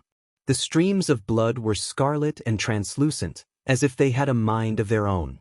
They rushed into Jiang Tian's hand. What secret technique is Lord Ingo using this time? It's too powerful. At first, many of the Japanese powerhouses did not understand. They thought that Ingo was devouring Jiang Tian's blood essence. But soon they realized that something was wrong. What kind of evil technique is this? Ingo screamed in fear as if he had seen an evil ghost. He turned around and ran away. "It's too scary." He suddenly felt a terrifying sense of emptiness. Blood flowed out uncontrollably as if his body would dry up in the next moment. However, he could not hold on any longer after running 2 steps. His blood essence flowed out even faster. It was 7 to 8 meters thick and was rushing toward Jiang Tian like a river of blood. "Kong Tae-chu, what kind of evil technique is this? Why is my blood flowing out? Let go of me." Ingo struggled with all his might, roaring angrily. His terrifying roars and screams spread for several miles. "A mere zombie that devours rotten flesh. Your technique is extremely crude, and you claim to be immortal. What a joke." But Jiang Tian would not stop. He sneered and unleashed the Jinjin Shogo to the extreme. The blood ball between his fingers kept shrinking and turning from liquid to solid. It also went from the size of a basketball to the size of an egg. Every time the blood ball increased in size, it would shrink again. The solid red ball also condensed and became like a ruby, sparkling and translucent, sparkling and dazzling. "Everyone, let's save Lord Ingo together." Ampere Chinkong's expression changed drastically as he shouted. "You want to win with numbers? What kind of waves could a bunch of ants cause? You're courting death." Jiang Tian opened his left hand and continued to absorb Ingo's blood essence. With a light shake of his right hand, Xiao Hei's flying sword tore through the air with a strange howl. Today, he was going to start a massacre. More than a dozen Nitin first-rate Japanese kendo experts rushed forward and surrounded Jiang Tian in a semicircle. They jumped high into the air and slashed down with the katanas in their hands. This was the joint attack of the Nitin Ichiryu, also known as the combined slash. The dozen kendo masters jumped, fell, and slashed at the same time. The blade chi converged into a massive blade chi that spanned 10 meters across the sky. It was as powerful as an attack from a half-step immortal state warrior. However, before their swords could reach their target, sizzle, sizzle, sizzle, sizzle, sizzle, sizzle, sizzle, blood arrows shot out one after another. Xiao Hei's flying sword turned into a black light and pierced through the chests of the sword masters one after another. The blood arrows were almost connected from head to tail, and their trajectories formed a smooth arc thump. Thump. 18 kendo masters fell to the ground at the same time. None of them managed to escape. Art of Yin Yang, Heart Cursor Ray. While the 18 kendo masters attacked, the Grand Onmyoji of the Ampere family also made their move. They shifted their positions and stepped onto the array formation. Simultaneously, they formed hand seals and shot out beams of white light from their eyes as they poured their spiritual energy into Anpei Qingkong. On the other hand, Anpei's eyes flickered with a bright light. He formed a profound seal with his hands and spat out an obscure haiku. He pointed at Jiang Tian in the air and shouted explosively, "Break!" Mantra, annihilation. Although Onmyoji had a different name, they were similar to Dharma spells and witchcraft. They could control the chi of heaven and earth and cast spells in the air. Only Ingo, a new god, was more powerful than the others. Ampere Clear Sky decided to gather the mental power of the Onmyojis and use the word of truth to kill Jiang Tian. As soon as he pointed at Jiang Tian's organs, muscles, and bones trembled violently as his body swelled. That feeling was as if a towering tree was about to grow out of his body and forcefully burst it apart. You want to destroy my divine body with a mere spell? Dream on. Jiang Tian let out a long howl as he circulated the seventh gold divine technique, causing his skin, muscles, and bones to contract, and it was like a spring that had been tightened and emitted a wave of cracking sounds. Chapter 374. Bang. Jiang Tian forcefully squeezed out of formless spell's mental power, causing it to explode in all directions. How can his body be so strong? It seems to be made of steel. Is he an unkillable cockroach? Meanwhile, Ampere Qingkong and the other powerful magicians all took a step back, staring at Jiang Tian in shock and fear. I can't accept this. How can I die? At this moment, Ingo suddenly let out an extremely shrill howl. In the end, his body stiffened, and he stopped struggling and became motionless. His body had shrunk to the size of a 5- or 6-year-old child. He was all skin and bones. His eye sockets were sunken. On the blue stone ground, there were messy scratches with blood stains. He had actually used both of his hands to forcefully grab the ground. It could be seen how much pain he had suffered before he died. The blood ball in Jiang Tian's hand had shrunk to the size of a fist. It had absorbed all of Ingo's blood chi. What? Is Lord Ingo really dead? What should we do? Everyone was terrified, their eyes filled with fear. The Japanese overlords didn't dare to attack anymore. They backed away step by step. Kong Teichu was too terrifying. He could even kill Ingo. He was like a demon from hell. Master Kong, please spare my life. Miyamoto Takeo was overwhelmed by despair and fear. He knelt on the ground and trembled. Lord Ingo. Although the new god fed on flesh and blood and didn't rely on soul energy, he was powerful enough to suppress some of the older Shikigami. He was much more powerful than the average Kendo Grand teachers and immortal ninjas. And yet he had been sucked dry by Jiang Tian. Master Kong, please spare our lives. We are willing to follow Master Kong. We will fight wherever you point.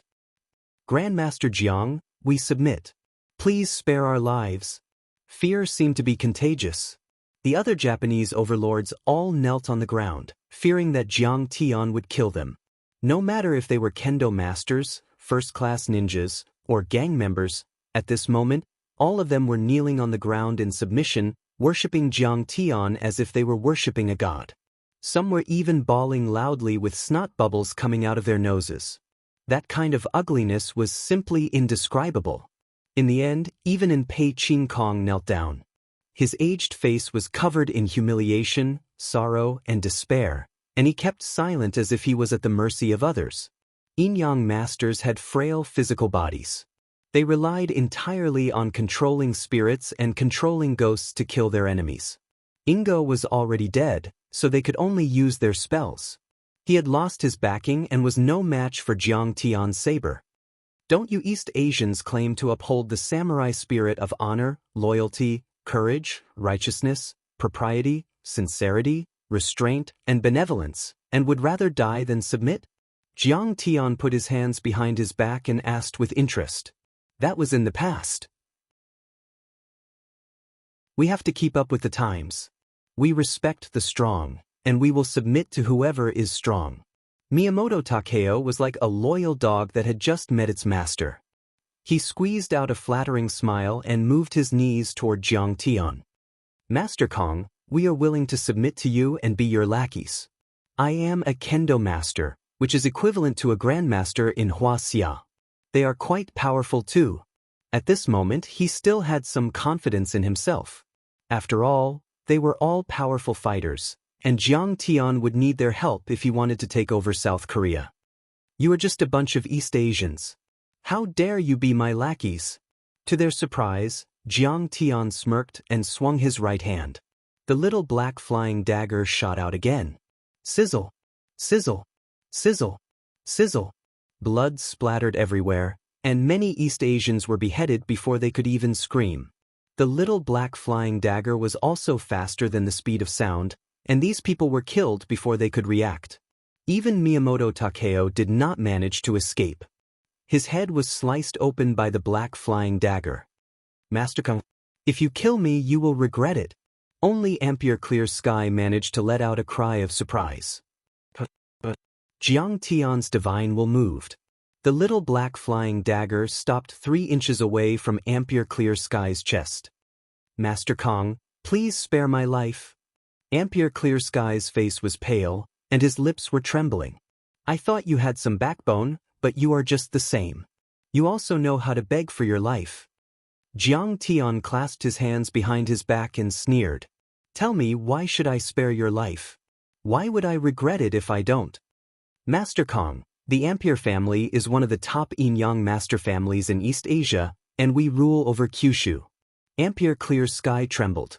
Also, the Ampere family worships Nomiya Shrine, one of the 4 major shrines in East Asia. A real god is sleeping there, and he is 10 times more powerful than Ingo. So what? I said before, I want to exterminate them all, not leaving a single one alive. Jiang Tian said with a cold smile. Ampere Clear Sky wanted to scare Jiang Tian, but seeing that his plan had failed, he quickly came up with another plan. Grandmaster Jiang, if you insist on destroying these shrines, I can act as your guide. What the hell, a guide? Jiang Tian said with a face full of shock. Your shamelessness has refreshed my understanding of the lower limits. Master Kong, I advise you not to do anything to these shrines. Ampere Qingkong tried his best to persuade him. Those shrines are the symbol of the Japanese people's spirit and faith. Many military and political officials have to pay their respects to them.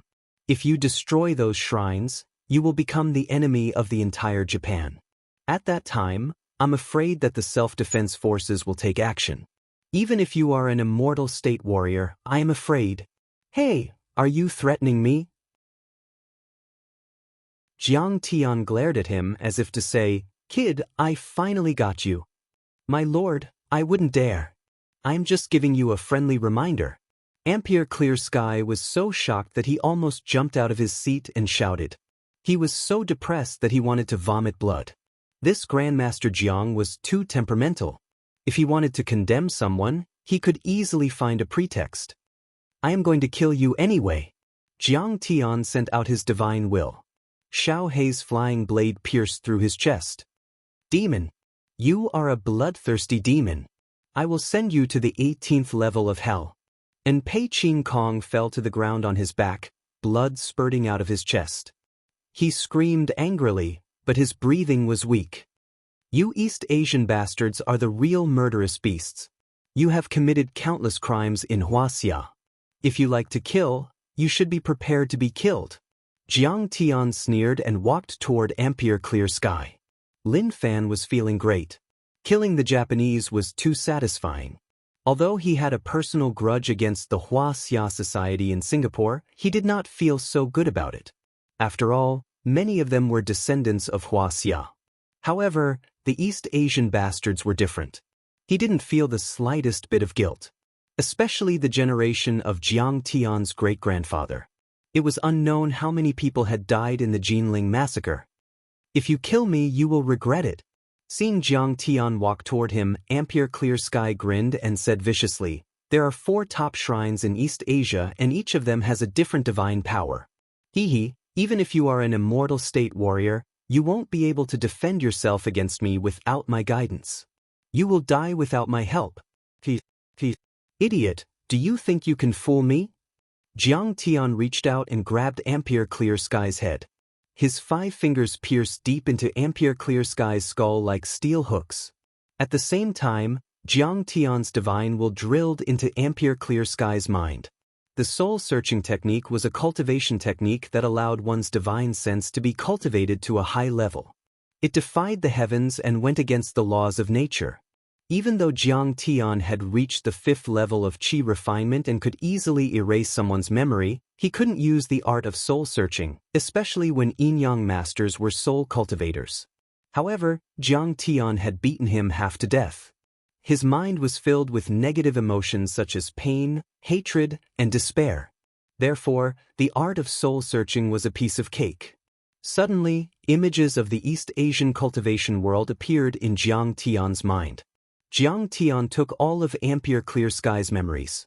Meanwhile, Ampere Clear Sky's body twitched violently.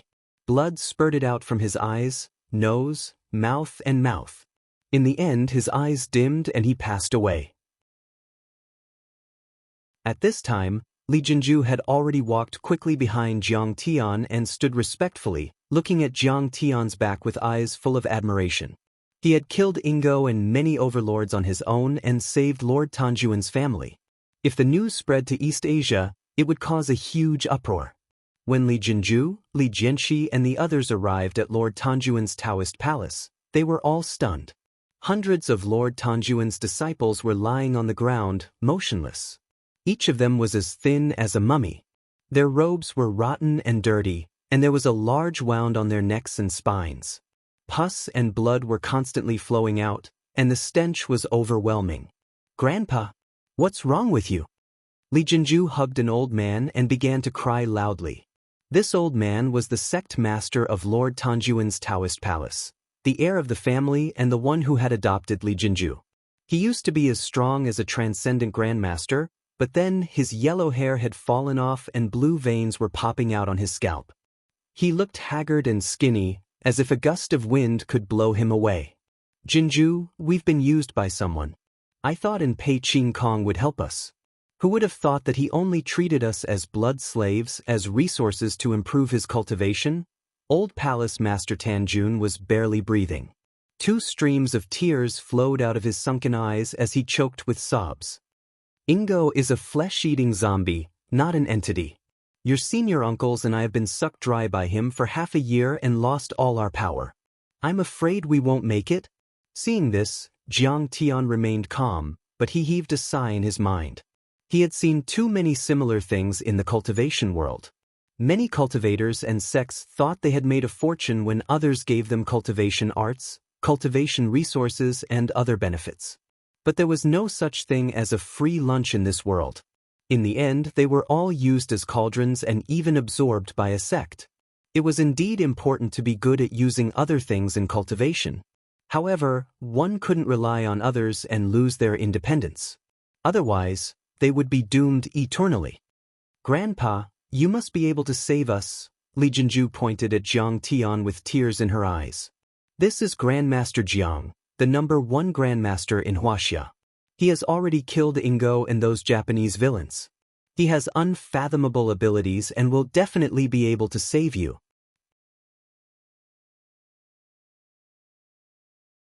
Chapter 375. Master Kong? Is that the Kong Teichu who killed Wang Chongyan and Xiao Bin, the founder of the Winter Soldier Organization on Moling Lake? I've heard a lot about you. Old Palace Master Tan Jun's originally turbid and lifeless eyes suddenly blossomed with rays of light, as if he was on the verge of death. He stared at Jiang Tian with a face full of ecstasy and shock. Seeing Li Jinju nod, he hurriedly threw himself in front of Jiang Tian's feet and kowtowed, tears of gratitude flowing down his face. Thank you, Master Kong, for killing the evil spirit of East Asia and avenging our Tan Jun lineage. He said passionately, Tan Jun lineage and the people of South Han will never forget your great kindness for generations to come. Old sir, it's nothing. You're welcome. Jiang Tian quickly helped him up and sat him down on an armchair. He fed him a qi-nourishing elixir and infused a stream of true essence to nourish him. He knew that Palace Master Tan Jun was already at the end of his life, and he was only holding on with resentment. At this time, the powerful enemy had been killed, and without the support of the resentment he would probably die in a second. Then, Jiang Tian gave Li Jinju a bottle of elixir and asked her to share it with everyone. Everyone took the medicine and forced themselves to sit on the ground. They looked at Jiang Tian with eyes full of respect and gratitude. Li Jianxi called many subordinates of the Xingyue Li family to collect the corpses and tidy up the damaged courtyard. Master Kong, where did this elixir come from? After taking the elixir, Palace Master Tan Jun suddenly felt a lot more energetic and couldn't help but ask curiously. Oh, I made it myself. Master Kong also knows alchemy and medicine? Palace Master Tan Jun was shocked again and couldn't believe it. Tan Jun's lineage included both Confucianism and Taoism, especially in the study of alchemy. This was not surprising. On Snow Peak Mountain, there were hundreds of years old ginseng, deer antler, fongfong, schisandra, north cicada grass, and other precious herbs everywhere. They played to their strengths and avoided their weaknesses. They adapted to local conditions and put in a lot of effort in this aspect. In the study of alchemy, they were far superior to Huaxia's Shinnong school and the Chuanjin school. But at this time, Palace Lord Tan Jun felt that the medicinal pills they refined were far too lacking compared to Jiang Tian's medicinal pill. They could not be compared at all. Just a little. Jiang Tian smiled faintly. This was just an ordinary qi-nourishing pill. Its effects were far from comparable to the vitality-nurturing pill and the vitality-nurturing pill. Master Kong is a descendant of the Medicine King group. He invented many new drugs and swept Huaxia clean. Li Jinju said with a look of admiration. I've long heard that Master Kong is a peerless scholar who knows everything. Now that I've seen it for myself, it's true. Old Palace Lord Tan Jun had a look of reverence and shock. This Master Kong could make a name for himself with his alchemy skills alone and establish a sect. Not to mention that he was also a martial arts powerhouse and a spell master. Indeed, he lived up to his reputation. Palace Lord, you're too polite. Jiang Tian also smiled and did not take it to heart. Seeing Jiang Tian's humble attitude, Old Palace Lord Tan Jun could not help but revere Jiang Tian even more. This was the demeanor of a true expert. He suddenly had a brainwave and his eyes flickered as he said, Master Kong, this junior has a presumptuous request. Palace Lord Tan Jun, you're too polite. You and I can talk as equals. Just call me by name. Yes, yes, Master Kong. Palace Lord Tan Jun still had a respectful look, making Jiang Tian very speechless. Let's talk about it. Jiang Tian was helpless and felt a headache coming on. This junior would like to invite Master Kong to be the Palace Lord of Tanjun Daoist Palace. Li Jianxi, Li Jinju, and many of Tanjuan's disciples were dumbfounded by the old Palace Lord's words. Tanjun was the ancestor of the South Korean people, just like Nuwa, Fuxi, and other gods in the eyes of the Chinese. The palace lord of Tanjun Taoist Palace was like the ancient imperial preceptor who could communicate with the ancestors. His words represented the will of the gods and could guide the people to the right path and protect the country. The palace lord of Tanjun Taoist Palace had a supreme status in South Korea. Even the president had to be courteous and kowtow to him. And now, the old palace lord was willing to give up his position to Jiang Tian. How honorable was that? Master Kong, please accept. Li Jinju quickly came to her senses and looked at Jiang Tian with a pleading look. She knew that Tanjun Taoist Palace only existed in name and had lost its legacy. In the eyes of the Japanese overlords, Tanjun Taoist Palace was like an ant that they could crush with a wave of their hand. Now that Jiang Tian was gone, they could make a comeback. The old palace master's decision seemed unreasonable, but it was actually quite insightful and the wisest choice. Tanjun Taoist Palace could only revive Tanjun Taoist Palace by relying on someone as powerful as Jiang Tian. Old Palace Lord, thank you for your kindness. Jiang Tian shook his head with a wry smile and said, but this is not suitable. I am from Huaxia, and Tanjun Taoist Palace is the spiritual symbol of South Korea. I am not suitable to be the palace lord. Master Kong, if you can be the imperial preceptor of Singapore, why can't you be our palace lord? The old palace master's withered hands grabbed Jiang Tian's big hands tightly. His sunken eyes were filled with tears as he begged pitifully, only when you become the palace master can I leave in peace. Singapore has a large population of Chinese, and Li Xianlong is also a Chinese from Southeast Asia. This is different. Jiang Tian declined. He did not want to do things that were not legitimate. His position was not stable and it was troublesome. Master Kong, if you don't agree, this old man will kneel before you. The old palace lord stood up with tears streaming down his face and knelt down. Only you can revive Tanjun Taoist Palace.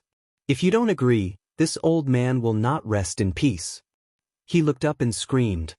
He was so anxious that he vomited a mouthful of blood. A man's words were kind when he was about to die. Tanjun Taoist Palace had declined in the old palace lord's hands. He wanted a bright future for Tanjun Taoist Palace, and he did not even care about his dignity. Old Palace Lord, Master Kong, please agree to my master's request. Seeing the old palace lord vomiting blood, many of Tanjun Taoist Palace's disciples exclaimed and knelt on the ground, begging with tears in their eyes. Master Kong, please agree and let the old palace lord rest in peace. Li Jinju, Xingyue, and the Li family's faces also changed. They quickly knelt on the ground and begged. Jiang Tian helped the old palace master up and sat him down on the bed. He said sincerely, Old Palace Lord, I suggest that Miss Li Jinju take over Tanjun Taoist Palace's legacy. Don't worry, with me here, I will help her revive Tanjun Taoist Palace. Jinju, you and Master Kong? The old palace lord's aura was weakening. He was dying. In fact, the old palace lord had not figured out the relationship between Jiang Tian and Li Jinju. It happened so suddenly that he did not have time to explain. He is Jinju's lover. Don't worry. Li Jianxi held the old palace lord's thin hand and said with tears in his eyes. Good. The old palace lord shouted good 3 times, stood up excitedly and ordered, Tanjun Taoist Palace's disciples, listen up. Palace Lord, listen up. Everyone immediately knelt. From now on, Li Jinju will inherit Tanjun Taoist Palace's legacy and be the palace lord. The old palace lord said loudly. All the disciples shouted together. Under everyone's witness, the old palace lord passed on the crown, robe, jade seal, jade scepter, and scepter that represented Tanjun's legacy to Li Jinju. Greetings, Palace Lord Li Jinju. Many disciples kowtowed to Li Jinju, who was wearing a golden crown and robe, and changed the way they addressed her. Li Jinju led many disciples to burn incense and worship the statue of Tanjun, swearing to worship the god. The simple inheritance ceremony was completed. The old palace lord held Jiang Tian's arm with his left hand and waved his right hand wildly. He spat out blood and shouted to the sky. With Grandmaster Jiang as the backer of my Tanjun lineage, Why would our Tanjun lineage not worry about not being revitalized? We will prosper. Tanjun Taoist Palace is saved. After saying this, he fell on his bed with a boom. Then he fell back onto the bed. His eyes closed and he passed away. There was still a gratified and hopeful smile on his face. He died with a smile. Old Palace Lord. Below the high platform, hundreds of disciples of the Tao Palace knelt on the ground, wailing and crying. Their voices were mournful. With the support of the Xingyue family, the destroyed Tanjun Taoist Palace was repaired in a few hours. If it wasn't for the faint smell of gunpowder in the air, everyone would have thought that none of this had happened. Tanjun Taoist Palace also informed the South Korean government and announced this important news to the public.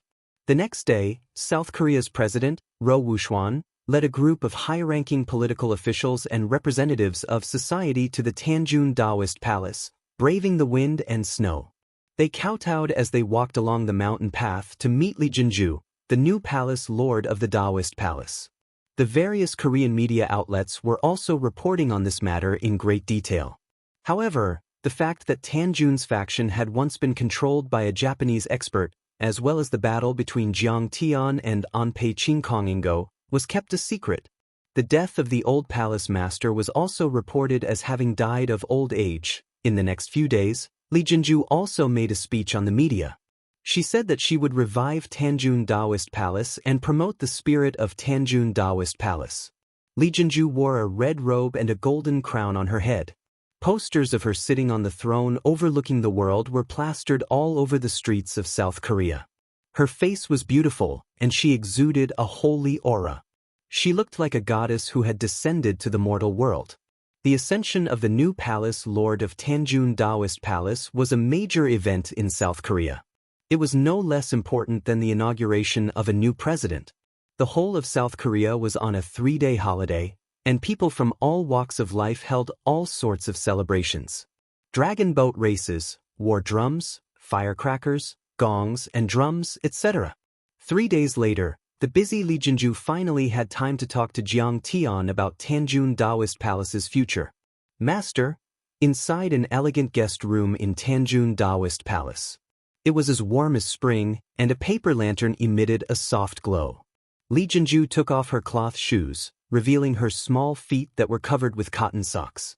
She slowly walked in and bowed to Jiang Tian, who was sitting on the heated bed sipping wine and eating some side dishes, before prostrating herself on the ground. She was wearing a traditional South Korean costume. She was wearing a red skirt and a green jacket. She looked dignified and elegant.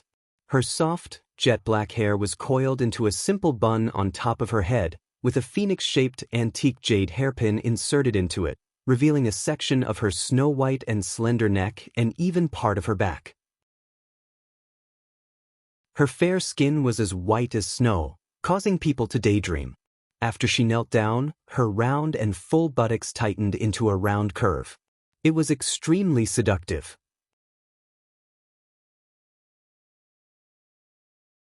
Chapter 376. Get up. Did everything go well? Jiang Tian nodded. Yes, master. Who would dare to defy you? Lee Jin-ju sat up. She reached out with her slender, jade-like hand and poured wine for Jiang Tian. Her hand was as smooth as spring water. All the powerful fighters in Tanjuan's faction had their blood sucked out of their bodies and lost their cultivation. Who would dare to challenge you?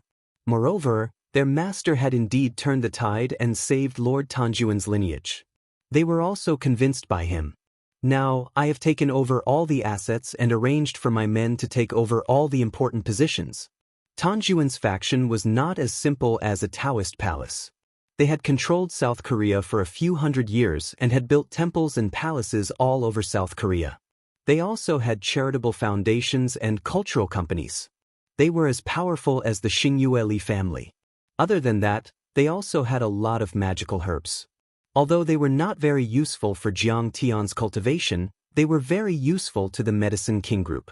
Therefore, they had sent all of them to South Korea. There was even a 1,000-year-old ginseng that was the most precious of all.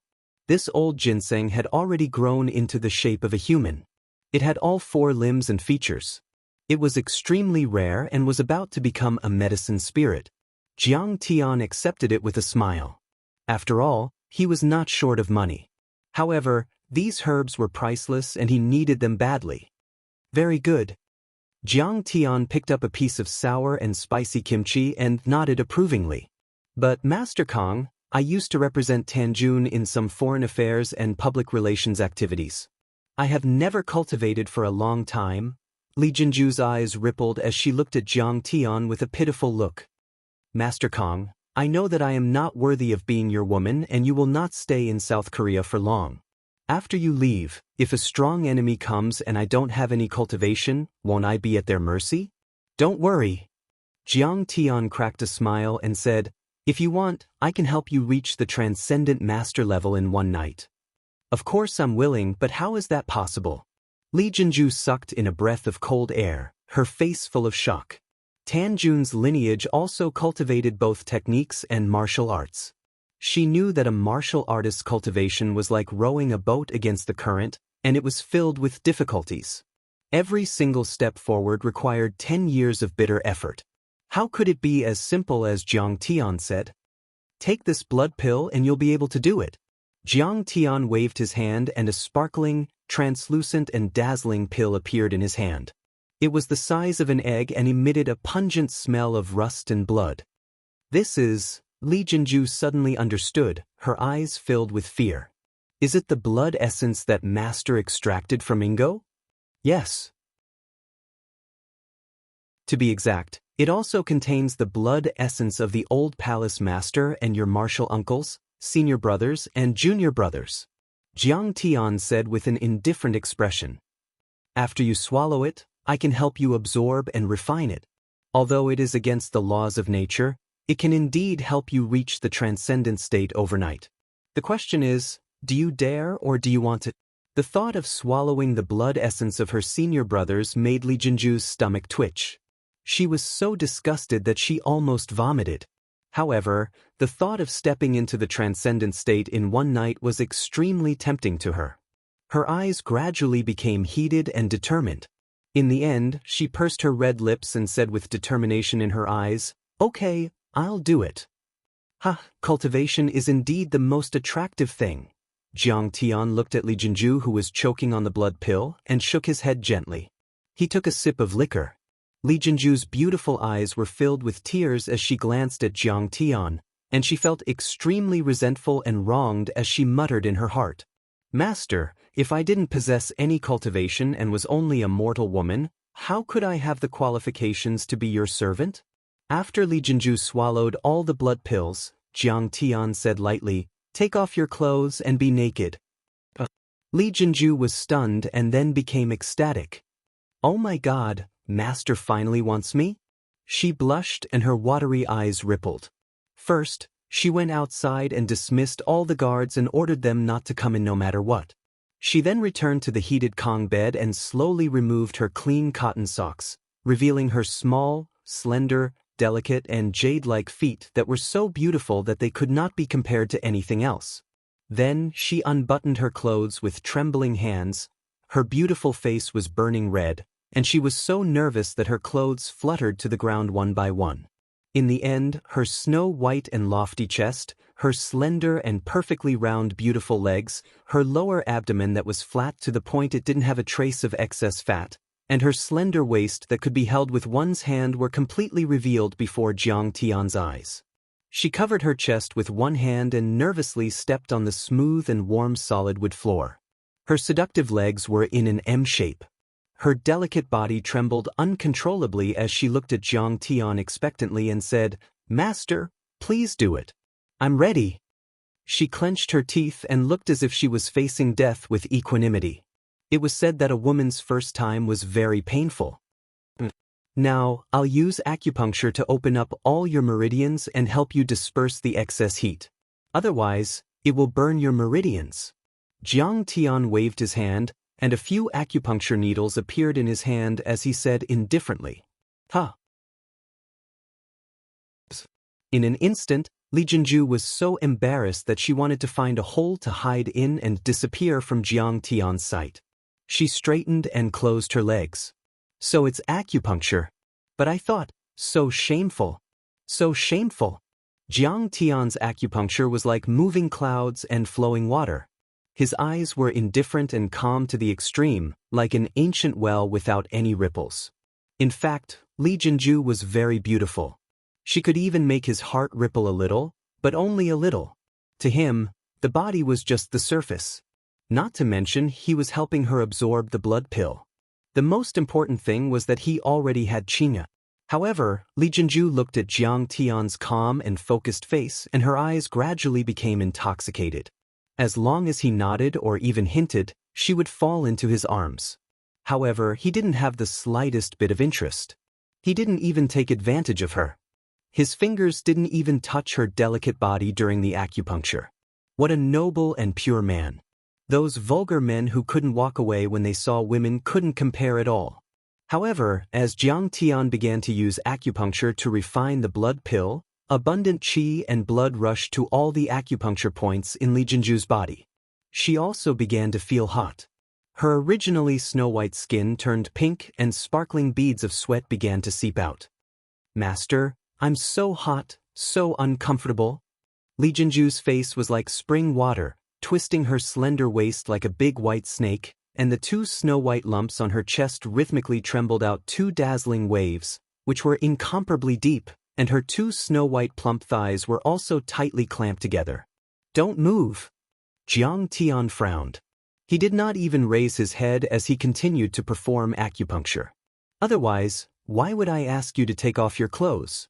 In ancient times, there was a saying about dispersing your body. It means that after you take a medicinal pill and medicinal powder, you have to wear a wide robe with long sleeves. In fact, you have to walk around naked so that the excess medicinal properties will spread out and prevent your acupoints from clogging and damaging your cultivation base. "But I'm so hot," Li Jinju complained. "Get into the bathtub. This blood pill contains the essence blood of dozens of experts. How can it be so easy to refine?" Jiang Tian had already filled the bathtub with cold water. He directly carried the girl into the bathtub and sat behind her to perform acupuncture. "It's still hot," Li Jinju said gloomily. "If it's uncomfortable, you can scream. But you absolutely can't move. If the needle is wrong, you'll die." Jiang Tian was helpless. "Then I'll scream," Li Jinju suddenly said with an intoxicated face. "Master, it's so comfortable. My whole body is soft." She was already immersed in a realm where she forgot everything, and even some images that were not suitable for children appeared in her mind. Her voice was charming and seductive. It was simply a wave that overturned the sky and reached a new height. Fuck, what kind of lines are these? How could Jiang Tian not know what she was thinking? Black lines suddenly appeared on his forehead. He wanted to cry but had no tears. He was so angry that his teeth itched. If she wasn't breaking through layer by layer and was at a critical moment, Jiang Tian would have directly slapped her. He made up his mind to stay away from this Li Jinju in the future. It felt very strange to always be thought of by her. Master should be here, right? He controls Lord Tan's branch. The central government rewarded him again. I'll give him a surprise. A vigorous figure dressed in night clothes jumped up and down on the eaves of Lord Tan's palace. It was like a nimble skylark, but also like a vigilant leopard cat. It stepped on the snow without leaving a trace, landed silently, and flew over. Finally, Tang Linglong stood on a palace and was about to land on the ground. She walked toward the big house where Jiang Tian was. Suddenly, her pretty face stiffened as if she was struck by lightning. She was completely stunned on the spot. What is this sound? She seemed to have realized something. Her pretty face was red and then pale. For some reason, a crazy anger filled her heart. She floated to the ground and angrily rushed toward the door. She lifted her leg and kicked the door open. She rushed in with her sword. The scene in front of her made her delicate body tremble like a sieve. Her beautiful eyes were filled with tears. She was so angry that she almost exploded on the spot. In the bathtub, Li Jinju lazily leaned on Jiang Tian's chest. Her pretty face was red and full of satisfaction and joy.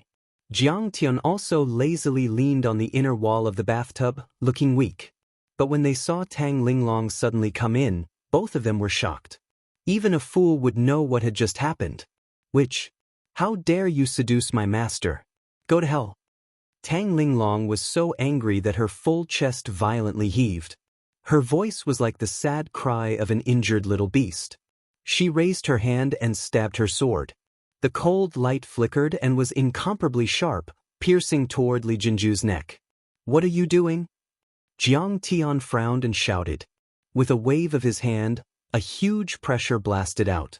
Tang Linglong was shocked and flew out of the door.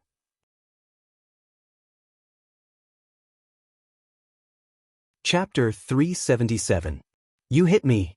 You actually hit me for the sake of a witch, for the sake of a bitch. Tang Linglong fell into the snow. She was stunned at first, then she felt sad and aggrieved. Tears rolled down her cheeks. In fact, Jiang Tian's blow was not heavy. It only sent her flying. She was not injured at all. But for Tang Linglong, the psychological blow was unbearable. She heard the sound of her heart breaking. It was like a glass cup falling to the ground and shattering. It was especially crisp. Broken heart. What a good image.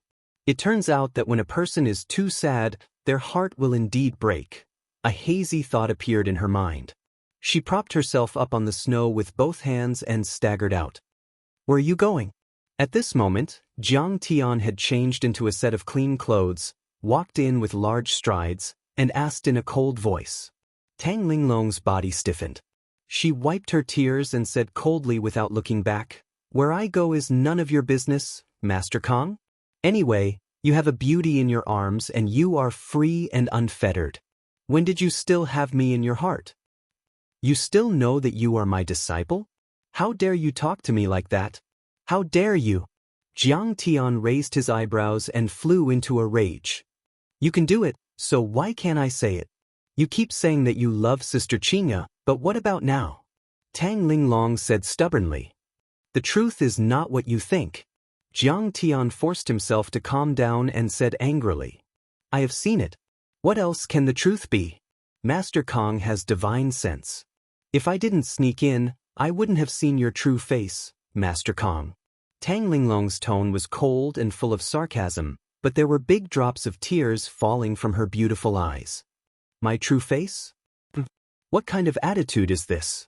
Fine, if you want to leave, then leave. Jiang Tian was annoyed.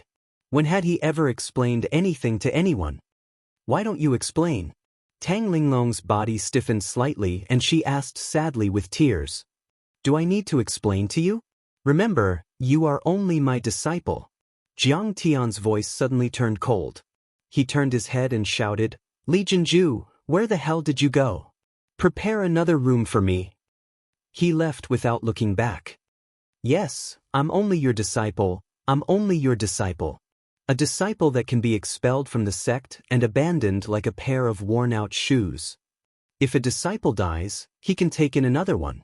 If you don't like it, you can hit and scold them as you wish. Tang Linglong clutched her chest and clenched her teeth.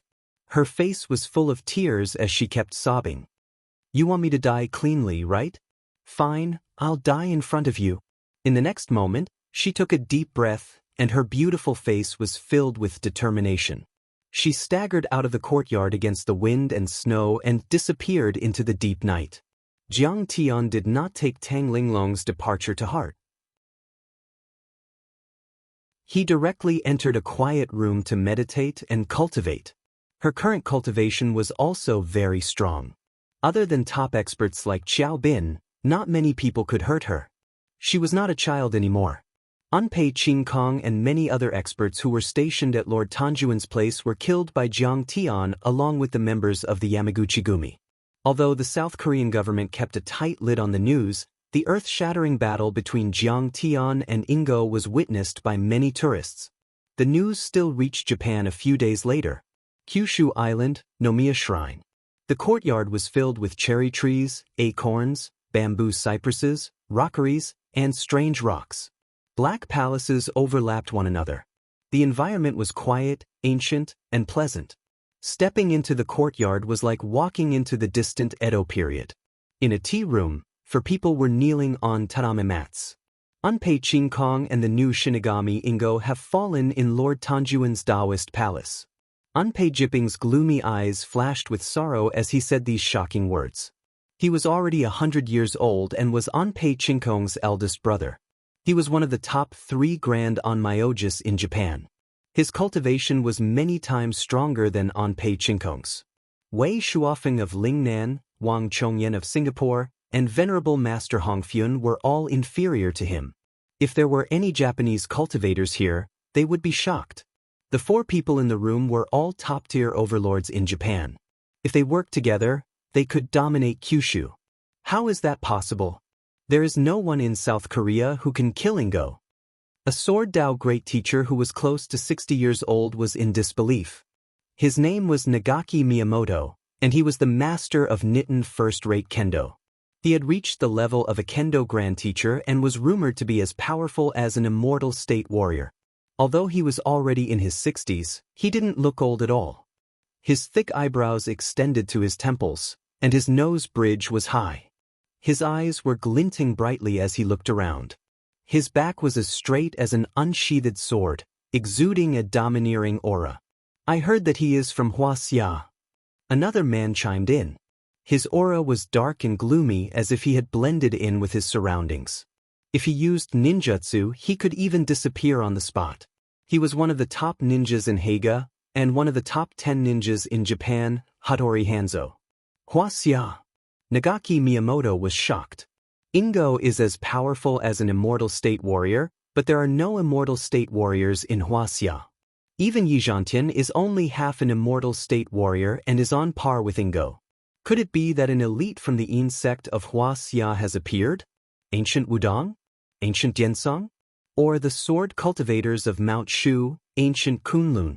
That's impossible. Hattori Hanzo pondered for a long time before finally shaking his head.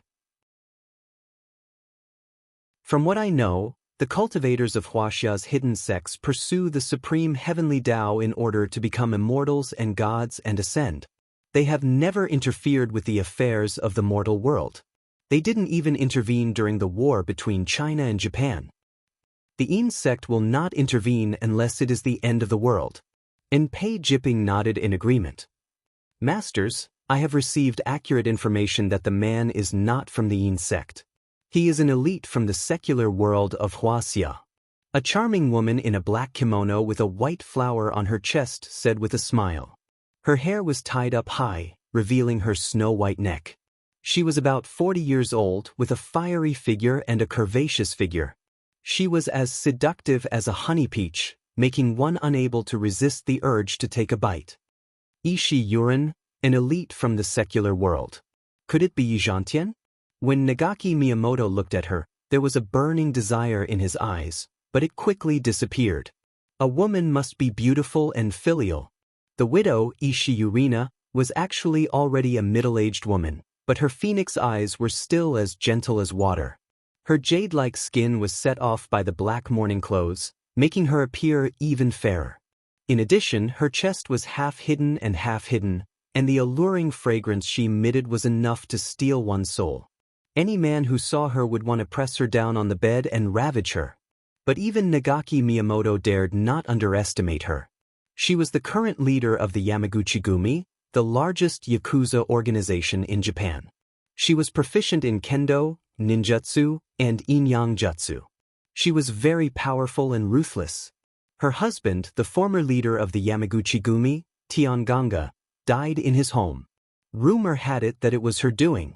But over the years, she had used bloody means to suppress the leaders who wanted to betray her and firmly controlled the Yamaguchi-gumi. In the entire Japan, she could do whatever she wanted. She could drink and chat with the mayor of Nagasaki and was highly regarded by the higher-ups of the Sakura society. She was known as the queen of the Japanese underground world. Nagaki Miyamoto was confident in his martial arts, but he did not want to touch her. Besides, at his level, what kind of beautiful woman was not at his fingertips? It's not him. Everyone please look. Ishii Yurin smiled and put the tablet on the coffee table. She clicked on a video. The video was very short, only 5 seconds long. It was the scene of Jiang Tian falling from the sky and crushing Ingo with one foot. This After reading it, everyone was stunned. Their expressions were incomparably solemn, and their eyes were filled with fear.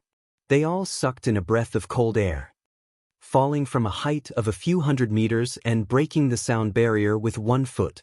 This martial arts, even Nagaki Miyamoto couldn't help but gasp. He said in a trembling voice, "And this person is so young. Where did he come from? He should be Kong Taechu from Huaxia." Abe Yashihei's face was solemn. He pondered for a long time and said slowly. As soon as the words came out, it was like a giant invisible sponge that absorbed all the noise. The entire tea room was dead silent. Only the faint sound of the black horseshoes under the eaves could be heard. Cultivator, the number 1 Grandmaster on the Divine Roll in Huaxia, the number 3 Overlord on the Dark Roll. He was said to have reached the immortal state and was the youngest overlord in the world.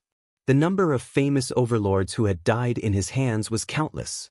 Hong Tianzhao, Lin Zhenyu, Oyila, Grand Master Qinglian, Wang Chongyan, Xiao Bin, and many other overlords from the Dark World, such as the King of Assassins, S-level mutants, and werewolves.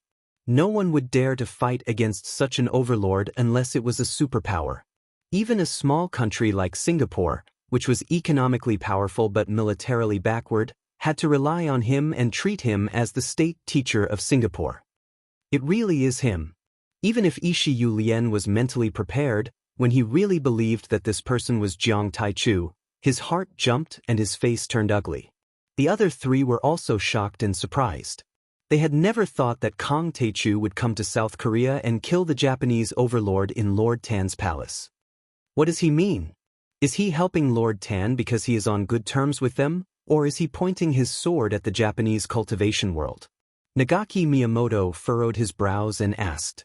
When these words came out, Ishiyu Lien and Hattori Hanzo were both shocked and stunned. It was the first time in decades that someone pointed his sword at the Japanese cultivation world and became the enemy of the Cherry Blossom Society. The Cherry Blossom Society was much more powerful than the Winter Soldiers and the Chinese Society of Singapore.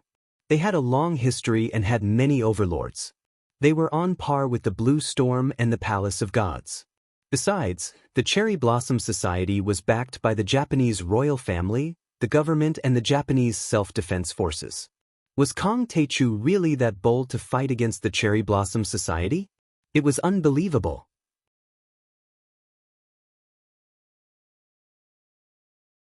Chapter 378. I don't care if he has the intention or not. He deserves to die for messing with the Ampere family and the Sakura Society. Ampere Jipping's sinister eyes flashed with a cold light and murderous intent as he said in a deep voice, Ishiyurin, send someone to keep an eye on Kong Taechu. Hattori Hanzo, Nagaki Miyamoto, you 2 are on standby.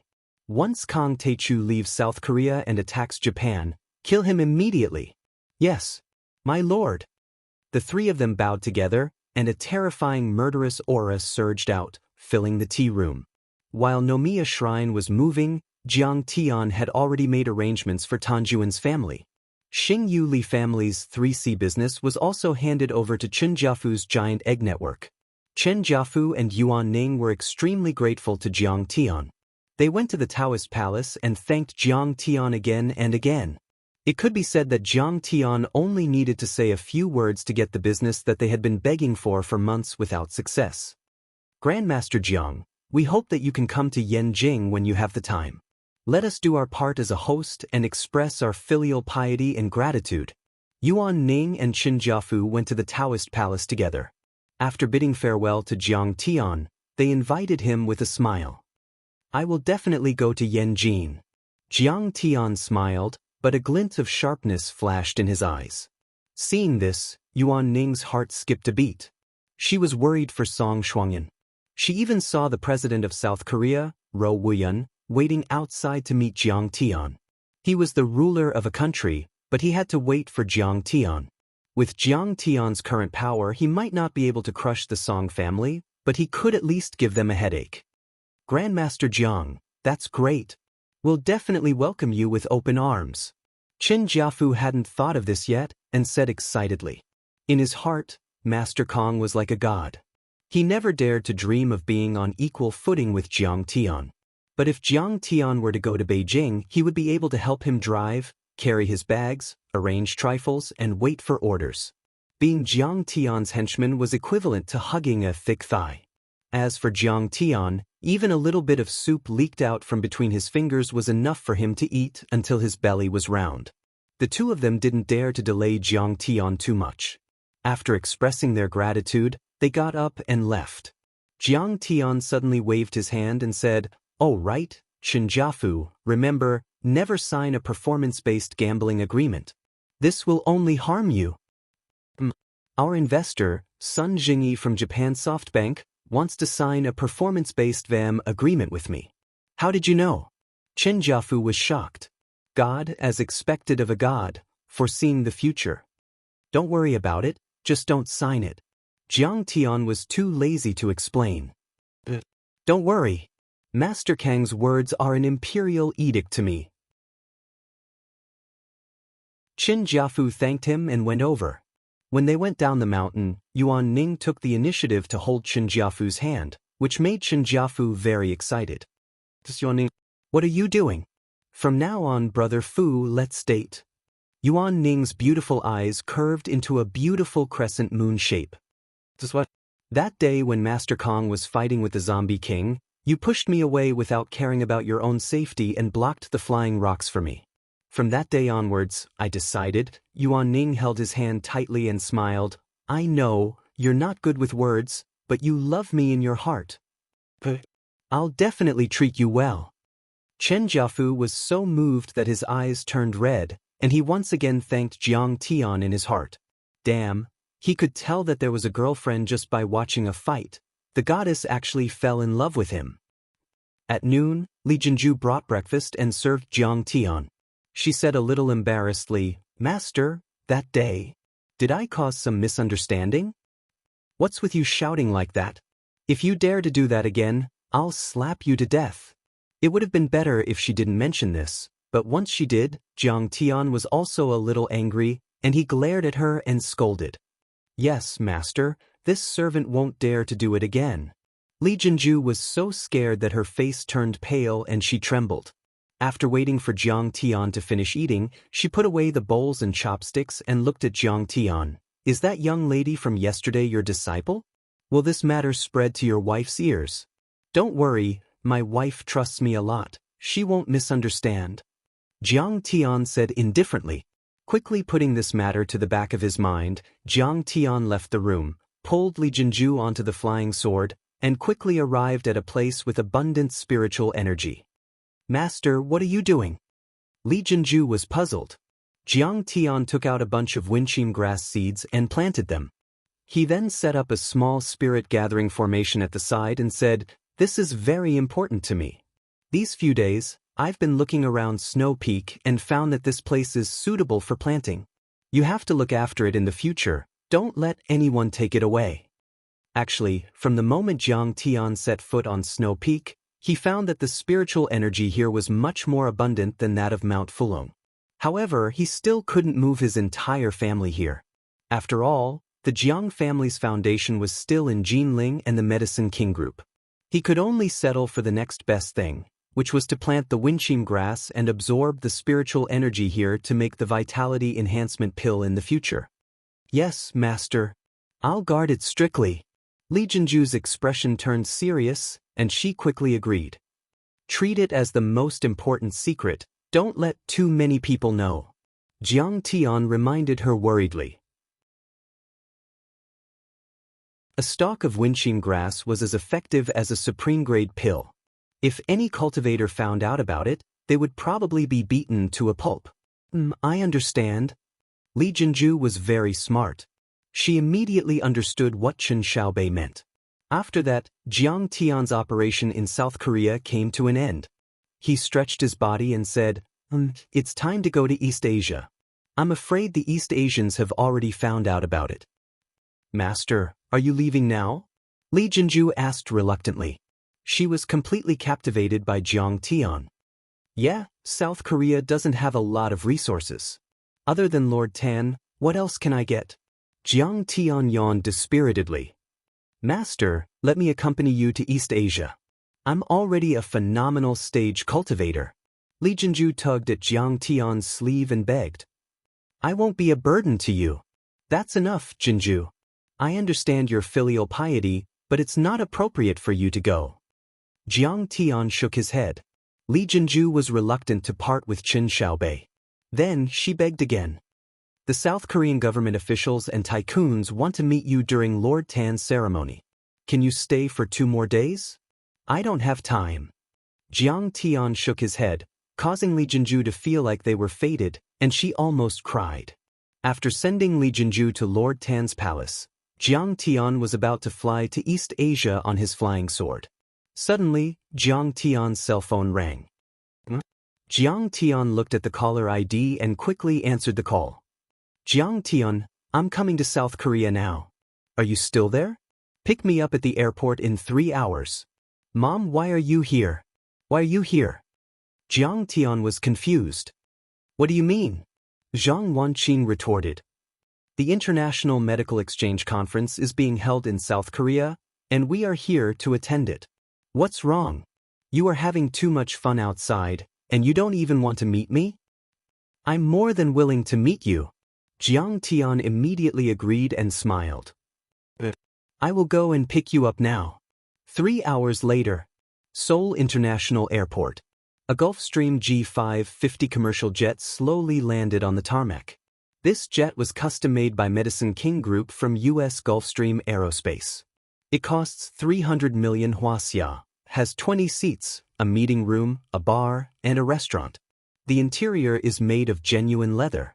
In 2009, not to mention the ordinary people, even among the rich people in China, it was considered a great luxury. However, Zhang Wanqing did not even hesitate for 3 seconds before signing the contract. The cabin door opened, and Zhang Wanqing and Old Master Zhang, accompanied by Yi Ziwei, Shen Mange, and others, got off the plane. Jiang Tian only brought Li Jinju with him. A commercial vehicle picked them up and drove them out of the airport, heading straight to Star Moon Hotel. This is my first time overseas. Old Master Zhang held Jiang Tian's hand and smiled. That's right. That's weird. Don't you hate going overseas? Why do you insist on going overseas this time? Jiang Tian asked with a frown. In his opinion, medicine was a small matter. His grandfather and mother should focus on their cultivation. But he knew that his grandfather was passionate about Chinese medicine and had devoted his life to it, so he did not blame him. Korean medicine is applying for the World Heritage Site. Old Master Zhang slammed his walking stick on the car and said angrily, if they succeed, they will be recognized internationally. There will be no Chinese medicine in the world. There will only be Korean medicine. About that, Grandpa, what's your plan? Jiang Tian was stunned for a moment before he understood what was going on. He smiled understandingly and said in a mocking tone, Korean medicine originated from Hua Xia's Chinese medicine. The Neijing Materia Medica, treatise on febrile diseases, diagnosis, and prescriptions are all adapted from Hua Xia's Chinese medicine. The 4 symbols medicine that they are so proud of is also adapted from Hua Xia's Taoist theory of yin-yang and 5 elements. But South Korea likes to take other countries' things for themselves. For example, they had successfully taken Chu Yuan, Li Bai, Feng Shui, and Xian Shu as their own and even applied for the Dragon Boat Festival. They even criticized Hua Xia for celebrating the Dragon Boat Festival. They even changed their capital from Seoul to Seoul. They think this way, they can get rid of Hua Xia's influence and satisfy their self-esteem. If we have the ability, we can erase 60% of the Chinese characters in their language. Let's see if they can still speak. Jiang Tian, you are right. Old Master Zhang agreed. Jiang Tian still remembers. In his previous life, in 2009, Korean medicine's application for the World Heritage Site was successful, and the whole Hua Xia was in an uproar. His grandfather was furious and got drunk that night. He even fell ill and was sent to the hospital. On the hospital bed, Old Master Zhang grumbled that Hua Xia's Chinese medicine was not united and everyone was fighting for themselves. He also said that the relevant departments were not doing enough to promote and develop Chinese medicine. But Old Master Zhang could only sigh. In this life, It seemed like the old man wanted to fight with them. Old Master Zhang is too cunning.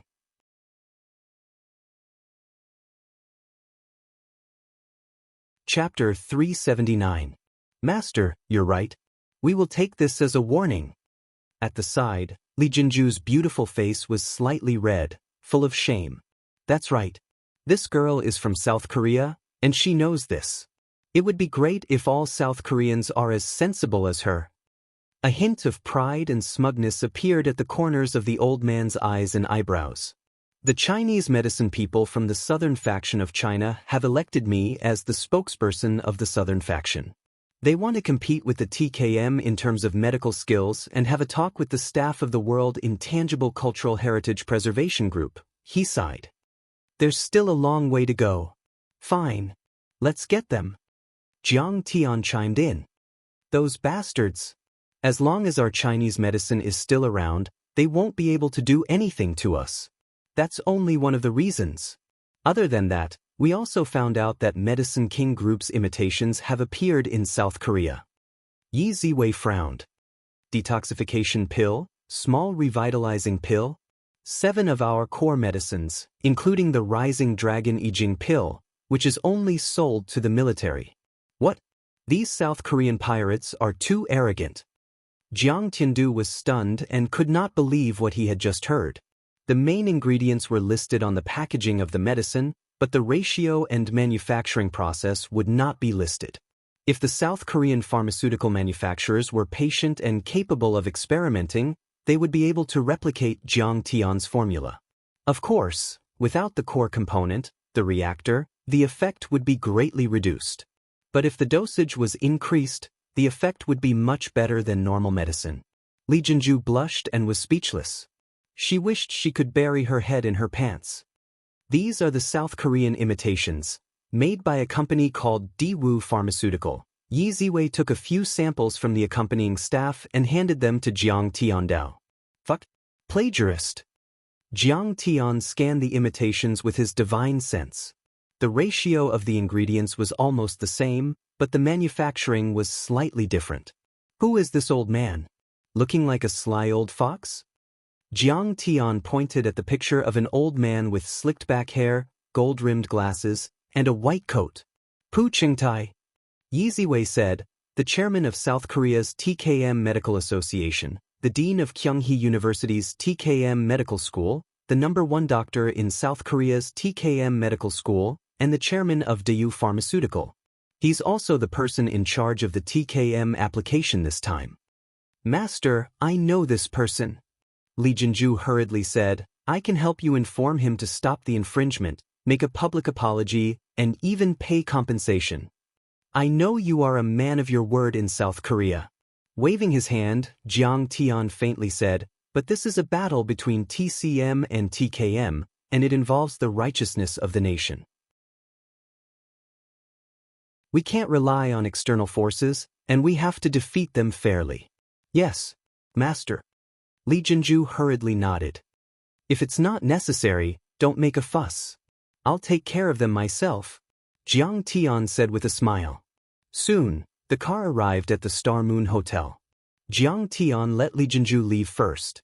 After settling down with his family, they immediately went to the conference room on the 4th floor for a meeting. It turned out that the Jiang family was not the only one who came. There were also many reputable physicians in Huaxia. It could be said that the TKM application had caused an uproar in the TCM industry in Huaxia. Any one of these people was an expert in their respective fields. They were famous and could be the distinguished guests of high-ranking officials and rich people. Even socialites had to be courteous to them. Old Jiang, it's been a long journey. Madame Zhang, you're finally here. When Jiang Tian and his group walked in, many Chinese physicians stood up and warmly greeted Jiang Changing and his group. Jiang Changing was the representative of the Southern School of Medicine. A few years ago, Jiang Changing might be famous, but he wasn't the representative of the Southern School of Medicine. But ever since the Medicine King Corporation's new medicine was released, the Jiang family's status immediately rose. Jiang Changing was also regarded as the leader of the Southern School of Medicine. As for Jiang Tian, he had kept a low profile.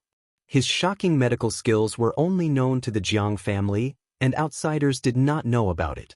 They only treated him as the young master of the Jiang family. He was not bothered by their disrespect. He sat in the corner behind his grandfather and played with his phone. He was reading the information about Pu Qingtai's family that Li Jinju had sent him.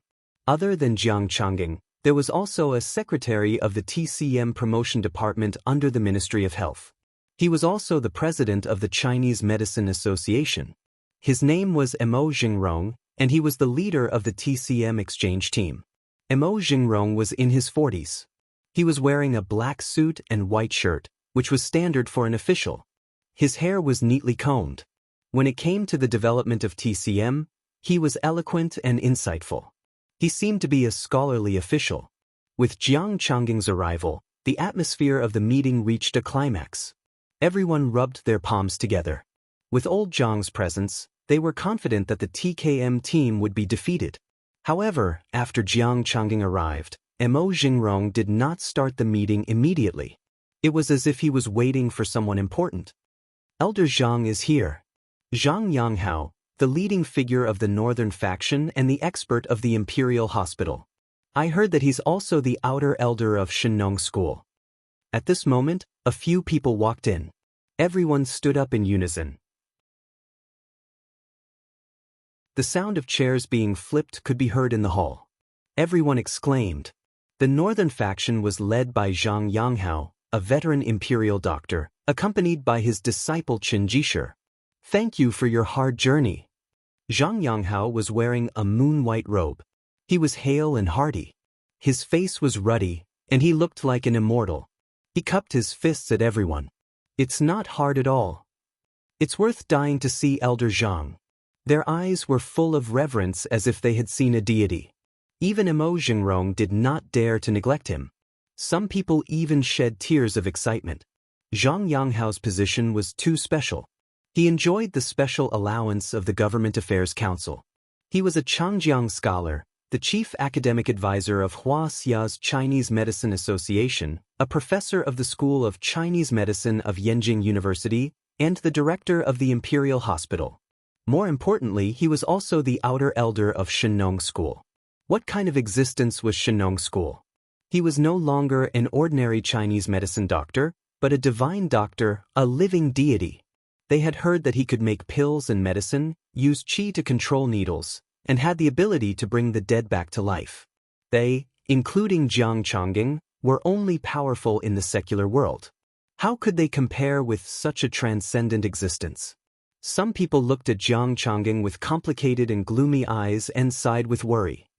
Chen Junbin, the former deputy director of Yenjing Tianwei Pharmaceutical Company, is Zhang Yanghao's junior brother. Chen Junbin was said to have been angered to death by the Medicine King Group's press conference. Now that Zhang Yanghao has met Jiang Changging, will he fight to the death? However, there were also some people who rejoiced in Jiang Changging's misfortune. I don't know where Jiang Changging got those prescriptions, but in terms of medical skills and academic standards, he can't be compared to Zhang Yanghao. I'm afraid Zhang Yanghao is going to give him a hard time and embarrass him. Although Mo Jingrong was a technocrat, he was still a bureaucrat. He immediately took precautions and said with a smile. Regardless of whether it's the south or the north, they all belong to the Huaxia. TCM is still a family. I believe that under the leadership of Old Zhang and Old Jiang, our TCM exchange delegation will definitely become famous and defeat TKM. We'll raise the prestige of our country. Someone said kindly, come, Divine Dr. Zhang and Divine Dr. Jiang, the two elders, one from the south and one from the north, were originally separated by thousands of miles. Now that they have finally met, come, shake hands. Old Zhang, I've been looking forward to meeting you for a long time. It's my pleasure to finally meet you today. Jiang Changging had always been modest, polite, and kind to others. He quickly stood up with a face full of joy and wanted to shake hands with Zhang Yanghao. Zhang Yanghao's face was arrogant as if he didn't see anything.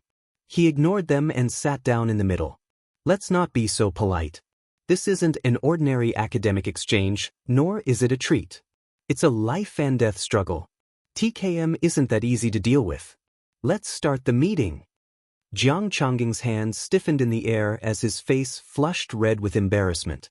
He knew that Zhang Yanghao hated him for defeating Tianwei Pharmaceutical and infuriating Chen Junbin. But could he be blamed for this matter? If Chen Junbin hadn't colluded with the Jinling Herbal Group to splash dirty water on the Jiang family, how could they have faced such a calamity? Jiang Changging, what Southern Medical School's top medical expert. You think you're qualified to sit on the same level as my master with your insignificant skills? You're just a clown. Zhang Yanghao ignored him, while a young man in his 20s retorted with disdain. Your Jiang family's medical skills are trash. I don't know where you got your prescriptions from, but you're just trying to fool the world. He was Zhang Yanghao's grandson, Zhang Xuanhu. He was a member of the Imperial Medical Hall and had received Zhang Yanghao's teachings. His medical skills were shocking, and he was known as the Little Divine Doctor in Beijing. Countless tycoons came knocking on his door just to ask him to take their pulse and prescribe a prescription. The entire room fell silent.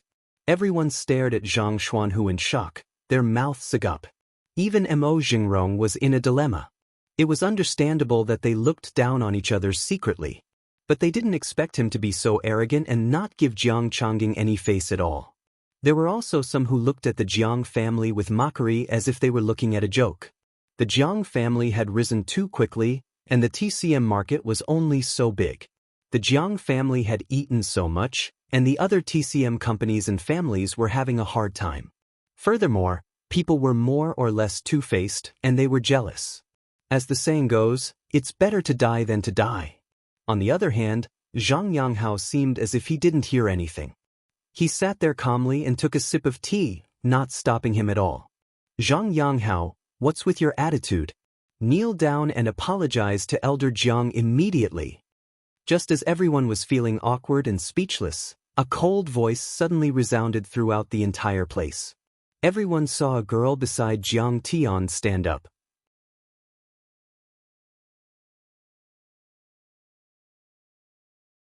Chapter 380.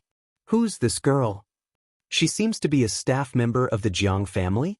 She's too rude. How dare she speak to Zhang Yanghao like that? She's too arrogant. Everyone was shocked when they saw Shen Mange stand up and speak arrogantly to Zhang Yanghao and Zhang Xuanhu. There was an uproar at the scene. Some of Zhang Yanghao's disciples were enraged and scolded her harshly. Shameless boasting. You have no respect for your elders. You're courting death. Little girl, do you want to die? Do you know that if your words are spread outside, you'll be torn apart by Elder Zhang's followers in minutes? Little girl, how dare you speak to my grandfather like that? I think you're asking for a beating. Zhang Xuanhu rolled up his sleeves and approached Shen Mange. He looked like he was going to beat her up. Mo Jingrong quickly pulled him back and said to Shen Mange, Miss, don't be unreasonable. Zhang Yanghao turned his head and looked at Shen Mange. His eyes widened. When he saw Jiang Tian next to her, his heart skipped a beat. He was so shocked that he almost fainted. Then, under everyone's gaze, he walked quickly to Jiang Tian. He lifted the hem of his robe and knelt down in front of Jiang Tian. He said respectfully, Disciple Zhang Yanghao pays respect to Master. Greetings to Madame Mange. His face was full of shock and reverence, as if he was a follower who saw a god. Disciple Qin Jisher pays respect to Master Kong and Madame Mange. Qin Jisher's face was also ashen. He quickly knelt behind them. Hiss. In an instant, everyone sucked in a breath of cold air. Everyone looked as if they had seen a ghost in broad daylight. Their eyes almost popped out of their sockets. How could this be? Zhang Yanghao was a leading figure in the field of Chinese medicine in Huaxia. He was the director of the Red Wall Imperial Medical Hall, the chief academic advisor of the Chinese Medicine Association, and the Changjiang Scholar. How respected was his position?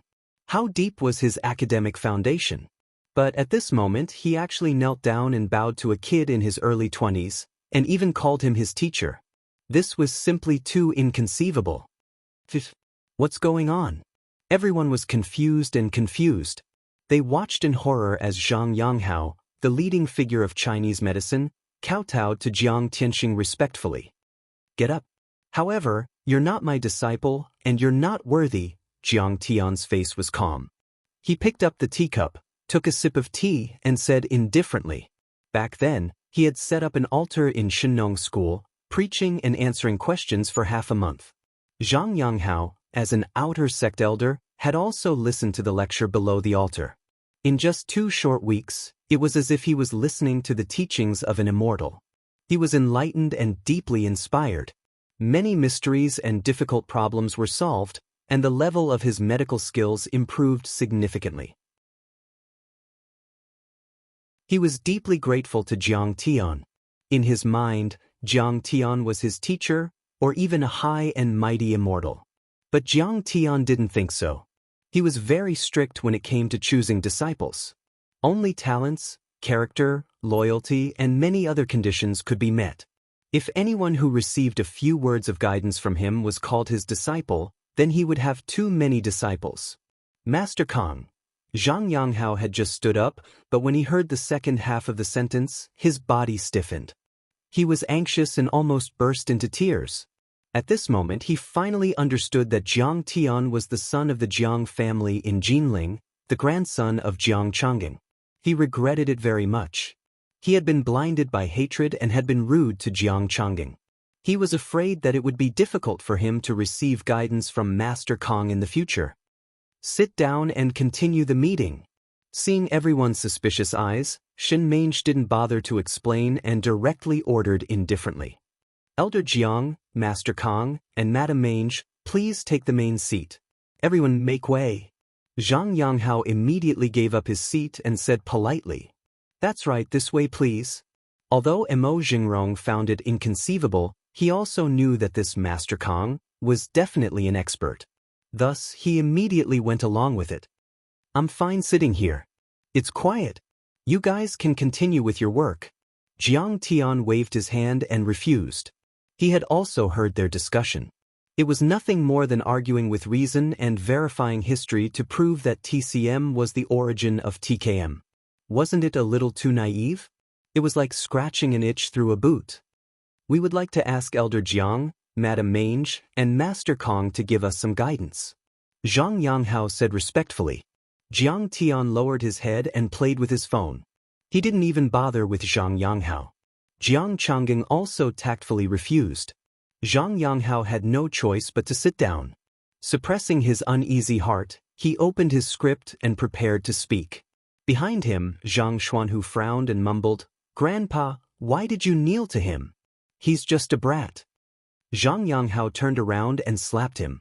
He scolded angrily, "Ignorant brat. Master Kong is the head of the Shenong School. He's a peerless scholar, and his medical skills are unfathomable.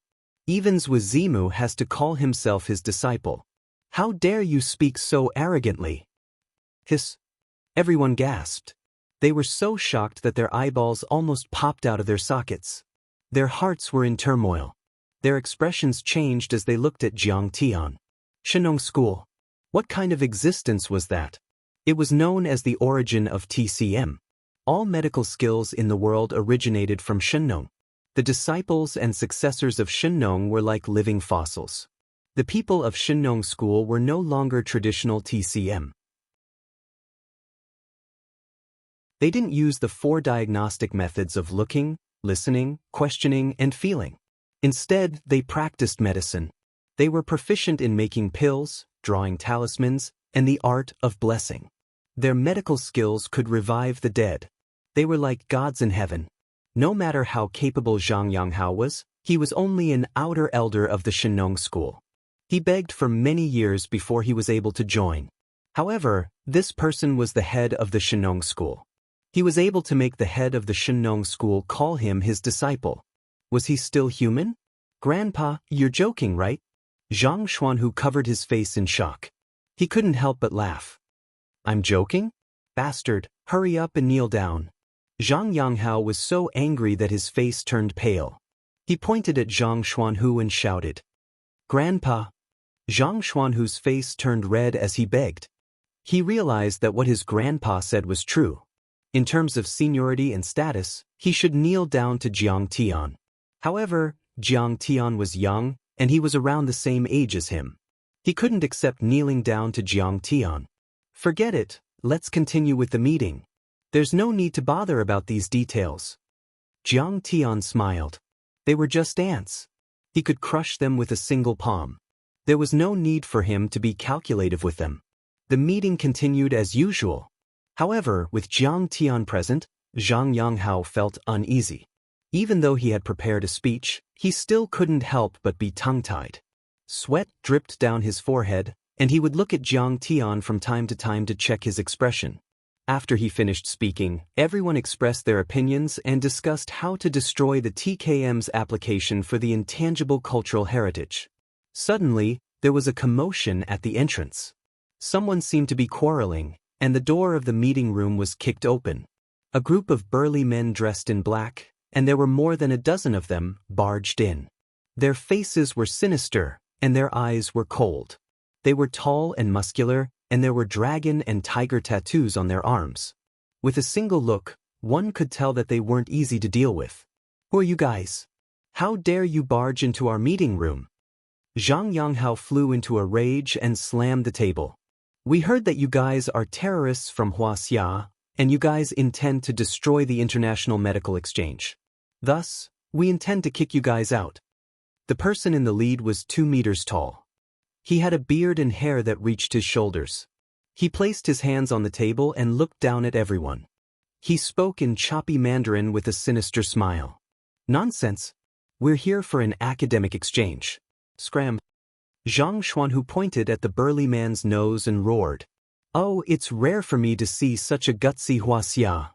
The long-haired man smiled sinisterly. He suddenly grabbed Zhang Xuanhu's finger and flung it upwards. In an instant, Zhang Xuanhu shrieked in pain. His finger was bent at an abnormal angle, and the crisp sound of bones breaking resounded. The Zhang family's medical skills were top-notch, and they had come into contact with some martial artists. Zhang Xuanhu had also learned some martial arts.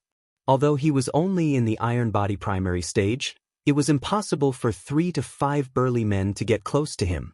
Since Zhang Xuanhu was at a disadvantage, he immediately retaliated with a side kick toward the waist of the long-haired man. Trash! The long-haired man countered with a kick. Bam! The 2 legs collided. Zhang Xuanhu was sent flying like a rag doll. His leg was broken, and he couldn't even stand up. He rolled on the floor in pain. Everyone was dumbfounded by this sight, and panic filled the room. They didn't expect the South Korean and Korean doctors to be so arrogant as to come knocking on their door. Is there anyone else who dares to come up? The long-haired man slapped Zhang Xuanhu as though he was swatting an ant. As he asked, he put his finger on the conference table with a smile. Only a hissing sound could be heard. Bam! The conference table, which was more than 3 centimeters thick, was pierced through by his finger as though it was made of tofu. In an instant, everyone sucked in a breath of cold air. Their hearts shuddered, and cold sweat trickled down their foreheads. They were capable of saving lives and scolding others passionately. However, they were a far cry from fighting. This person was clearly an expert, and they weren't a match for him. Should we call the police? Someone asked. It's useless to call the police. Someone shook his head and pointed to the door. Did you see that? There are police officers outside, and they're colluding with us. They're waiting for us to make a move, and they'll arrest us. How dare you beat someone up in broad daylight? Is there any law in this world? Is there any justice in this world? Mo Jingrong stood up and slammed the table as he roared. We're from Huaxia's Traditional Chinese Medicine Association, an organization protected by the law. We're here to participate in the academic exchange, and I want to inform our country's embassy to protest and condemn you. Do whatever you want. The long-haired man sneered and continued fearlessly, get out of South Korea right now. Otherwise, I'll beat you up every time I see you. Mo Jingrong instantly understood what was going on. His face paled and his heart sank to the bottom. TKM's application for the World Heritage Site was a huge matter, and if Huaxia interfered and obstructed their application, they would suffer a huge loss. This was something that many organizations were unwilling to see. A Korean medicine company like Daewoo Pharmaceutical Company was worth 200 billion won, and it was normal for them to hire a few fearless criminals to disrupt Hua Xia's TCM delegation. Even if the embassy were to protest, they might even pursue the matter. However, TKM's application for the World Heritage Site was successful, and it could be said that they had paid a small price for a huge victory.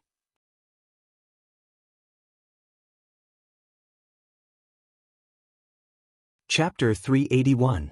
President Mo, have you made up your mind? Do you want me to give you a hint? While he was still in a daze, the long-haired man waved his hand. A dozen men in black pulled out their swords wrapped in newspaper and pressed them against the necks of the Chinese physicians. Forget it. Why don't we return to China? It's too dangerous in South Korea. That's right. We can't afford to lose our lives. Why don't we return to the embassy first and come back tomorrow night for the academic conference? Let's go. We can't stay here any longer. It's more than 10 kilometers from the embassy. What if we encounter danger along the way? The Chinese physicians had never seen such a scene before, and they trembled in fear. Tears almost rolled down their cheeks. Weaklings. Bullying Hua Xia people is so satisfying. Seeing this, the long-haired man and the other South Korean hoodlums laughed triumphantly. Historically, South Korea was heavily influenced by Hua Xia's culture, and they sent tributes to the Chinese court every year. In recent years, Hua Xia's economy has risen, and their international status is rising. South Korea's influence as one of the four little dragons of Asia is in danger, and many South Koreans have a distorted sense of pride.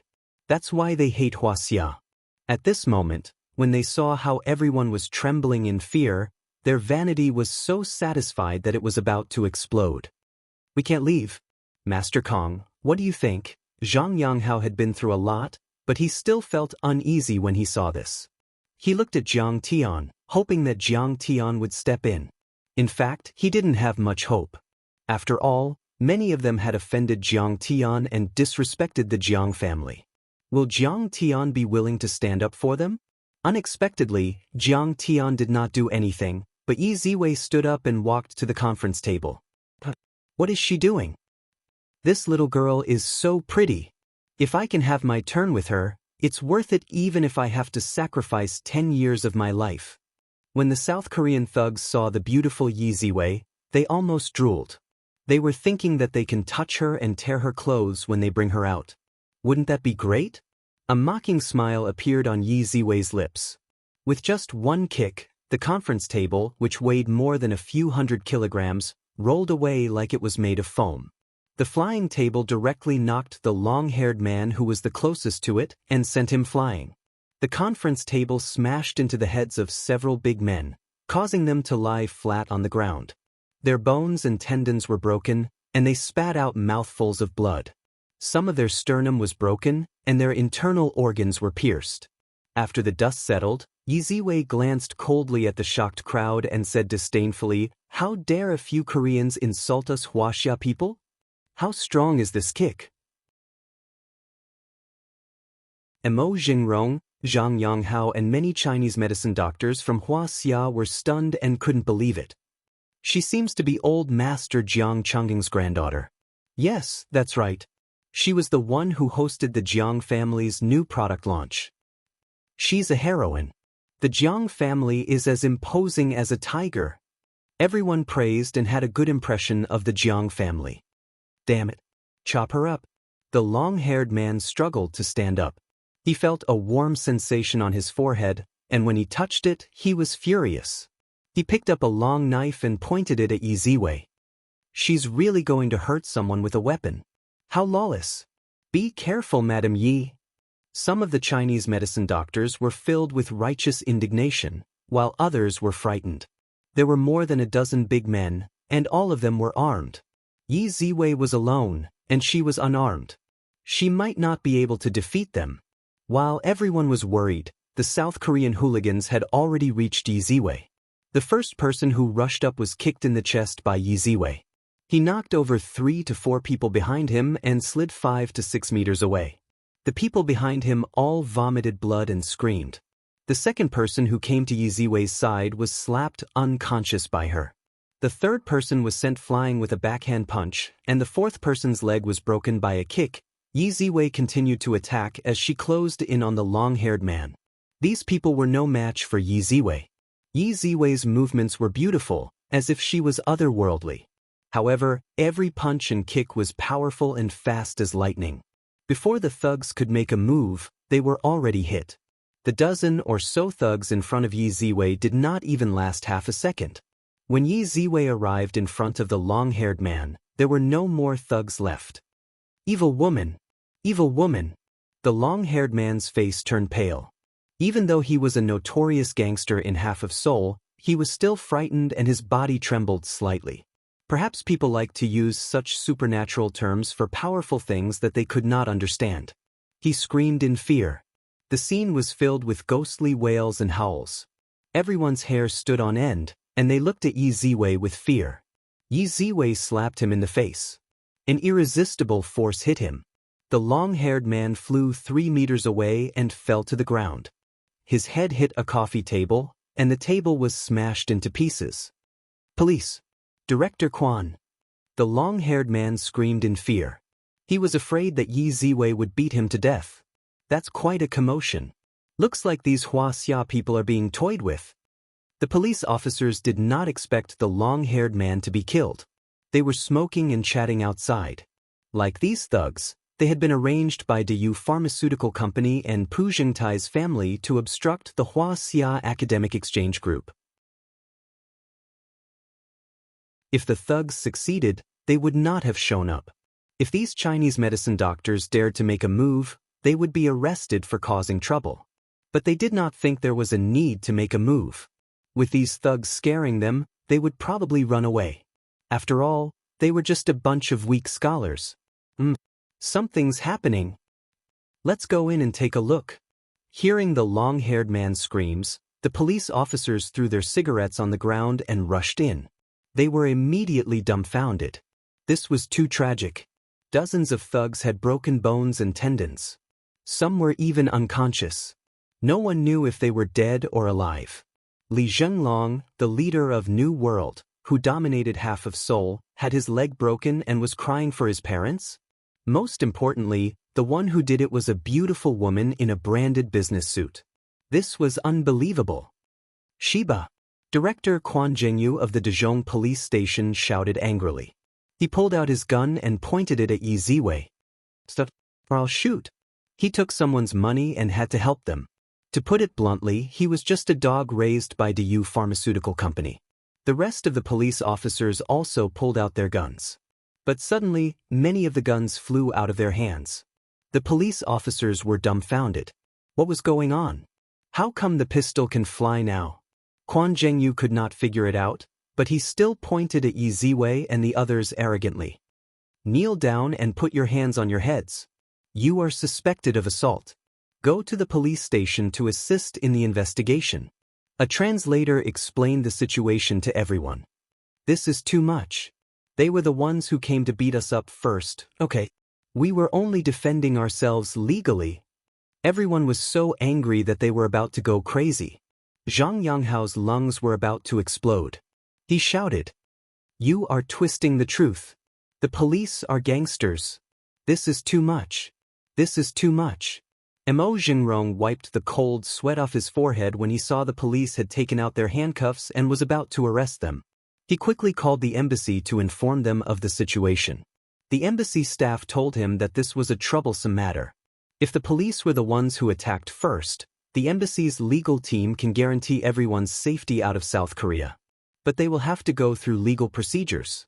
Currently, the visiting team still has to cooperate with the local police and abide by their country's laws. Also, if the beating was serious, it might be considered excessive self-defense, and they might even be held accountable. Clap, clap, clap. At this time, with a few crisp claps, an enchanting woman in luxurious clothes, wearing sunglasses, and carrying a limited edition Gucci handbag walked in with several bodyguards around her. She was wearing pink high heels. Although she was wearing sunglasses that covered most of her face, just by looking at her jade-white sharp chin, one could tell that this girl was definitely a stunning woman. She was chewing gum and laughed proudly. Ha! Caught by the police? How are you going to challenge TKM? What a joke. Don't worry. The medical industry is one, and I will send lunch boxes to all of you. Pushi. Although the other party was speaking in Korean, everyone could tell from her tone that it wasn't anything good. Her name is Park Yoon-jong, the granddaughter of Korea's Sungtae. She's also the current CEO of Daewoo Pharmaceutical Company. She is also known as the #1 lady of TKM in South Korea. Someone immediately replied. Hiss, it's actually her. Everyone sucked in a breath of cold air. Park Yoon-jong's family is one of the top 10 families in South Korea in terms of wealth and political influence. Park Yoon-jong can talk to the mayor of Seoul and even talk to the president of South Korea. Park Yoon-jong had learned TKM from her grandfather and later graduated from the Ivy League Business School. She is known as the Queen of South Korea's business school. She is capable and ruthless. Under her management, Daewoo Pharmaceutical Company had fought a series of battles with international pharmaceutical giants and became the #1 pharmaceutical company in South Korea and one of the top 20 pharmaceutical companies in the world. Even if the Jiang's Medicine King Group is known as the #1 pharmaceutical company in Hwaseong, they are still inferior to Daewoo Pharmaceutical Company in terms of wealth and international influence. In South Korea, Park Yoon-jong is known as South Korea's 4 great socialites, along with Star Moon Corporation's Lee Fujin, Hyundai's Jong Mingshin, and Korea's Housing Corporation's Choi Yoon-hee. This is all part of her scheme. What's the point of setting up a trap? If you have the guts, then compete with us in medical skills. Everyone instantly understood what was going on and gnashed their teeth. However, there's nothing they could do about it. Pu Yoonjing's snow-white feet stepped on a pair of pink deerskin crystal diamond-studded high heels as she walked over. She has a tall and slender figure with curves in the front and back. Her silver-gray dress wrapped around her long legs, making her look sexy. But she has a harmless baby face, fair skin, and exquisite makeup. She looks like a superstar. However, her face was arrogant and her eyes were full of disdain. Her temperament was like that of a demoness in Prada. She crossed her arms and looked down at the crowd. I advise all of you to abide by South Korea's laws and cooperate with the investigation. This is not Hwaseong. All of you might be influential in Hwaseong, but it's useless here.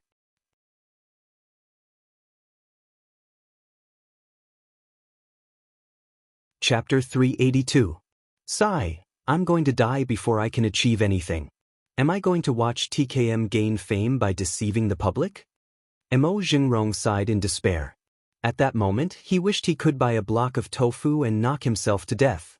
They were entrusted by Hwaseong's Chinese medicine industry, and they had high hopes for them.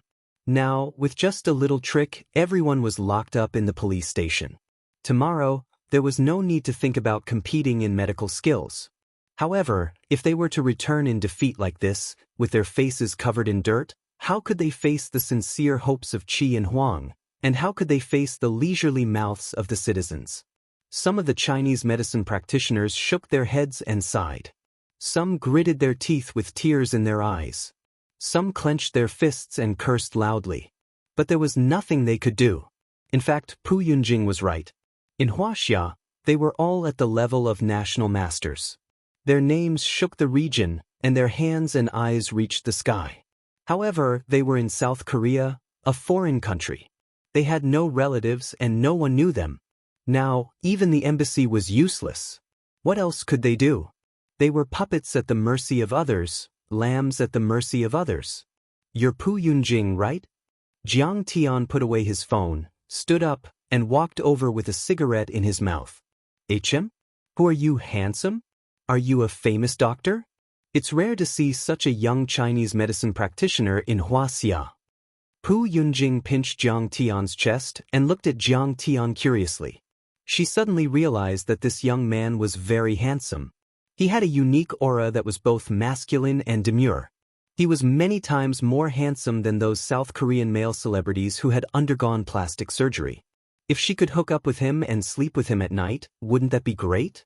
I'm the young master of the Jiang family's Medicine King Group. You should know that you plagiarized our products, right? Jiang Tian blew a mouthful of smoke at her face, causing her to cough and wave her hands. "You're slandering me. If you dare to say another word, I'll send you to hell." Pu Yunjing glared fiercely at Jiang Tian. "If you apologize to me now, I'll spare your life. If you don't, I'll make sure you die a horrible death." Jiang Tian looked at her and said seriously, What did you say?" Pu Yunjing looked at the serious Jiang Tian as if she was looking at an idiot. She couldn't believe her ears. Then she covered her bright red mouth and laughed. She laughed so hard that tears almost came out. "You really have a sense of humor. So cute, so funny. This is the funniest joke I've ever heard." After laughing for a while, she finally stopped. Then she looked at Jiang Tian with a mocking expression and said, "You country bumpkin from Huaxia want me to apologize to you? Do you know that when I go to Huaxia, your governor and mayor have to bow and scrape when they see me? Do you know that one word from me can make it impossible for you to survive in Huaxia and hit a wall everywhere?" She was right. Since Huaxia's reform and opening up, for a long time, attracting investment was the top priority of the local government. They treated these foreign businessmen like their grandmother was the god of wealth. They even gave these foreign businessmen preferential treatment. Over time, they thought that they were better than Huaxia people and didn't put Huaxia people in their eyes. "Oh, so you're not going to apologize?" Jiang Tian smiled faintly and suddenly started to roll up his sleeves. What are you doing?" Pu Yunjing opened her eyes wide and looked very curious. She looked very cute. "Is he going to hit me?" At this moment, her heart was calm and she even wanted to laugh. She was so beautiful, like a fairy. How could he bear to hit her? Moreover, there were so many bodyguards and police officers around. How could he dare to hit her? Before she could finish her words, Jiang Tian heavily punched into Pu Yunjing's stomach. Pu Yunjing didn't even have the chance to scream. Her two eyes opened wide and then turned white. Her mouth was wide open and drooling. Her whole body hung weakly on Jiang Tian's fist. The handbag she was carrying weakly fell to the ground. Jiang Tian grabbed the girl's beautiful black hair and put his cold eyes close to the girl's frightened face. He said, "Fuck you, you dare to plagiarize my family's product? I'll teach you a lesson. Are you grateful?" Pu Yunjing didn't even have the strength to cry. She could only look at this fierce man with teary eyes. Her stomach was still pressed against Jiang Tian's fist. "I'm asking you if you're grateful." Jiang Tian coldly asked again. His fist left the girl's body and then he displayed his amazing inch strike.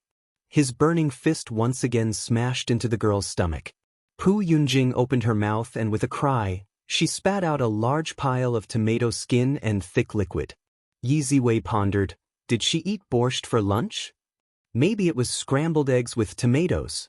Zhang Wanqing lightly said, "Are you grateful? How dare you not be grateful?" Jiang Tian smiled coldly and threw out another punch full of heroic spirit. Pu Yunjing knelt on the ground and swayed as she spat out a pile of unrecognizable things. Girls of her age liked to eat random snacks, and her nutrition was out of balance. "I'm asking you, are you grateful?" Jiang Tian squatted on the ground and pinched the girl's chin. Although the girl probably felt that she was about to die, she was still moved by the man's social education. She weakly said, "Yes. Grateful." This girl was worthy of being the queen of Korean business. She was able to see the big picture. Jiang Tian lazily stood up and said, "I'll let you live for now. Let's see how you perform later." The girl's hands were unable to hold her stomach and cry. She had completely given up on vomiting and calling for help. Her head was on the ground, and her body was curled up on the ground like a snail that was sprinkled with salt. "How dare you hit Mississippi Park? You arrest him." Quan Zhengyu was dumbfounded. He even forgot to stop Su Tao and only reacted at this moment. After all, no one expected that Su Tao would really hit a socialite who was like a princess. "Mister, you're suspected of intentional assault. Please cooperate with the investigation." Several policemen were covered in cold sweat as they held onto their batons and pistols tightly as they approached Jiang Tian. They knew that this matter had blown up. Pu Yunjing was actually beaten up. If they didn't take down the culprit, it would be a serious dereliction of duty. They would be stripped of their uniforms and punished. I'll see who dares to arrest her. All of a sudden, a cold voice sounded out. Everyone looked towards the source of the voice and saw the crowd parting like a tide. A beautiful woman wearing a long dress that reached the ground was about to collapse. She was tall and slender. Including her high heels, she was more than 1.78 meters tall. She looked down on the crowd like a high and mighty empress. Even Pu Yunjing felt ashamed of her inferiority. Her pair of beautiful eyes swept over. The coldness and arrogance in her eyes made everyone lower their heads. She was like a queen who walked out of an icy kingdom. Who's this woman? She looks familiar. How dare she speak up for these Huaxia people? Isn't she afraid of offending Pu Yunjing? A gangster whispered into Li Zhenglong's ear. Shut up. She's the eldest princess of the Xingyue Li family. Li Zhenglong's eyes were filled with fear. He glared at the gangster fiercely and trembled uneasily. That was because this woman was someone whom they could only look up to. She was the eldest princess of the Xingyue Li family, Li Fuzhen. Li Fuzhen? The gangster who asked the question earlier instantly understood. He was so scared that his face turned pale and he immediately kept quiet. Miss Li, Quan Zhengyu had a bad feeling when he saw Li Fuzhen. He walked up uneasily and squeezed out a smile. I'm sorry, there was a fight here. We're here to carry out our mission. It was an emergency, so we didn't inform you. You're really bold. Li Fuzhen snorted coldly. She had a cold personality to begin with. Now that she was furious, her face was covered in frost. She sneered. Mr. Jiang and his group are our distinguished guests of the Xingyue Hotel. Why did you arrest them? Quan Zhengyu was stunned when he heard this. His unshaven face was covered in cold sweat. How was this possible? Wasn't he part of the Huaxia Chinese medicine academic delegation? How did he become Li Fuzhen's distinguished guest? Li Fuzhen was the daughter of the Xingyue Li family, the most powerful family in South Korea. In terms of background and influence, not even Ten Pu Yunjing could compare to her. She was not someone the police could afford to offend. Even the mayor of Seoul had to be polite to Li Fuzhen, let alone their director. But how would someone of Li Fuzhen's status know a young Huaxia Chinese medicine practitioner? He tried to explain, Miss Li, I'm sorry. I really didn't know. Otherwise, I wouldn't have dared to do this. Li Fuzhen could not be bothered to look at him. She bowed respectfully to Jiang Tian and said, Mr. Jiang, I'm sorry I'm late. I just received news that you're staying in this hotel. I didn't expect them to do something like this. She was really angry. Not to mention that Jiang Tian was invincible, invulnerable to weapons and invulnerable to fire and water. He was like a god. Jiang Tian had defeated the Japanese and saved Tan Jun's family. He had even helped her sister, Li Jinju, to become the palace master of the Taoist palace. Jiang Tian had thwarted Li Zhirong's scheme and saved the entire Xingyue Li family. Jiang Tian had used a miraculous pill to save her father, Li Jianxi, who was the soul of the Xingyue family. Jiang Tian had saved her from the hands of villains and prevented her from being humiliated. In her heart, Jiang Tian was like a second parent, a great savior. But now, a few bastards had insulted Jiang Tian and even wanted to take Jiang Tian away from her family's hotel. If this really happened at the Xingyue Hotel, wouldn't the Xingyue Li family be sinners? How would she have the face to face Jiang Tian? Nothing. Jiang Tian glanced at the long-haired man, Li Zhenglong, and said calmly, he came to disrupt our meeting and wanted to expel us. He even used a knife to attack people. Thump. Li Zhenglong's legs went soft and he fell to the ground. He was so scared that he almost peed. Jiang Tian pointed at Quan Zhengyu and said calmly, these policemen are inverting right and wrong. They're in cahoots with these villains. They won't listen to our explanation and insist on arresting us. Miss Li, please listen to my explanation. Quan Zhengyu's body was cold. His legs went soft and he almost couldn't stand. You're tuning in to the Passion Pages YouTube channel. We're so grateful for your support and don't forget to subscribe to join us on this incredible journey through captivating stories. Your generosity through donations truly makes a world of difference, as it's the primary source of revenue that allows me to expand and enhance this channel for you. Thank you from the bottom of my heart for being a part of this adventure.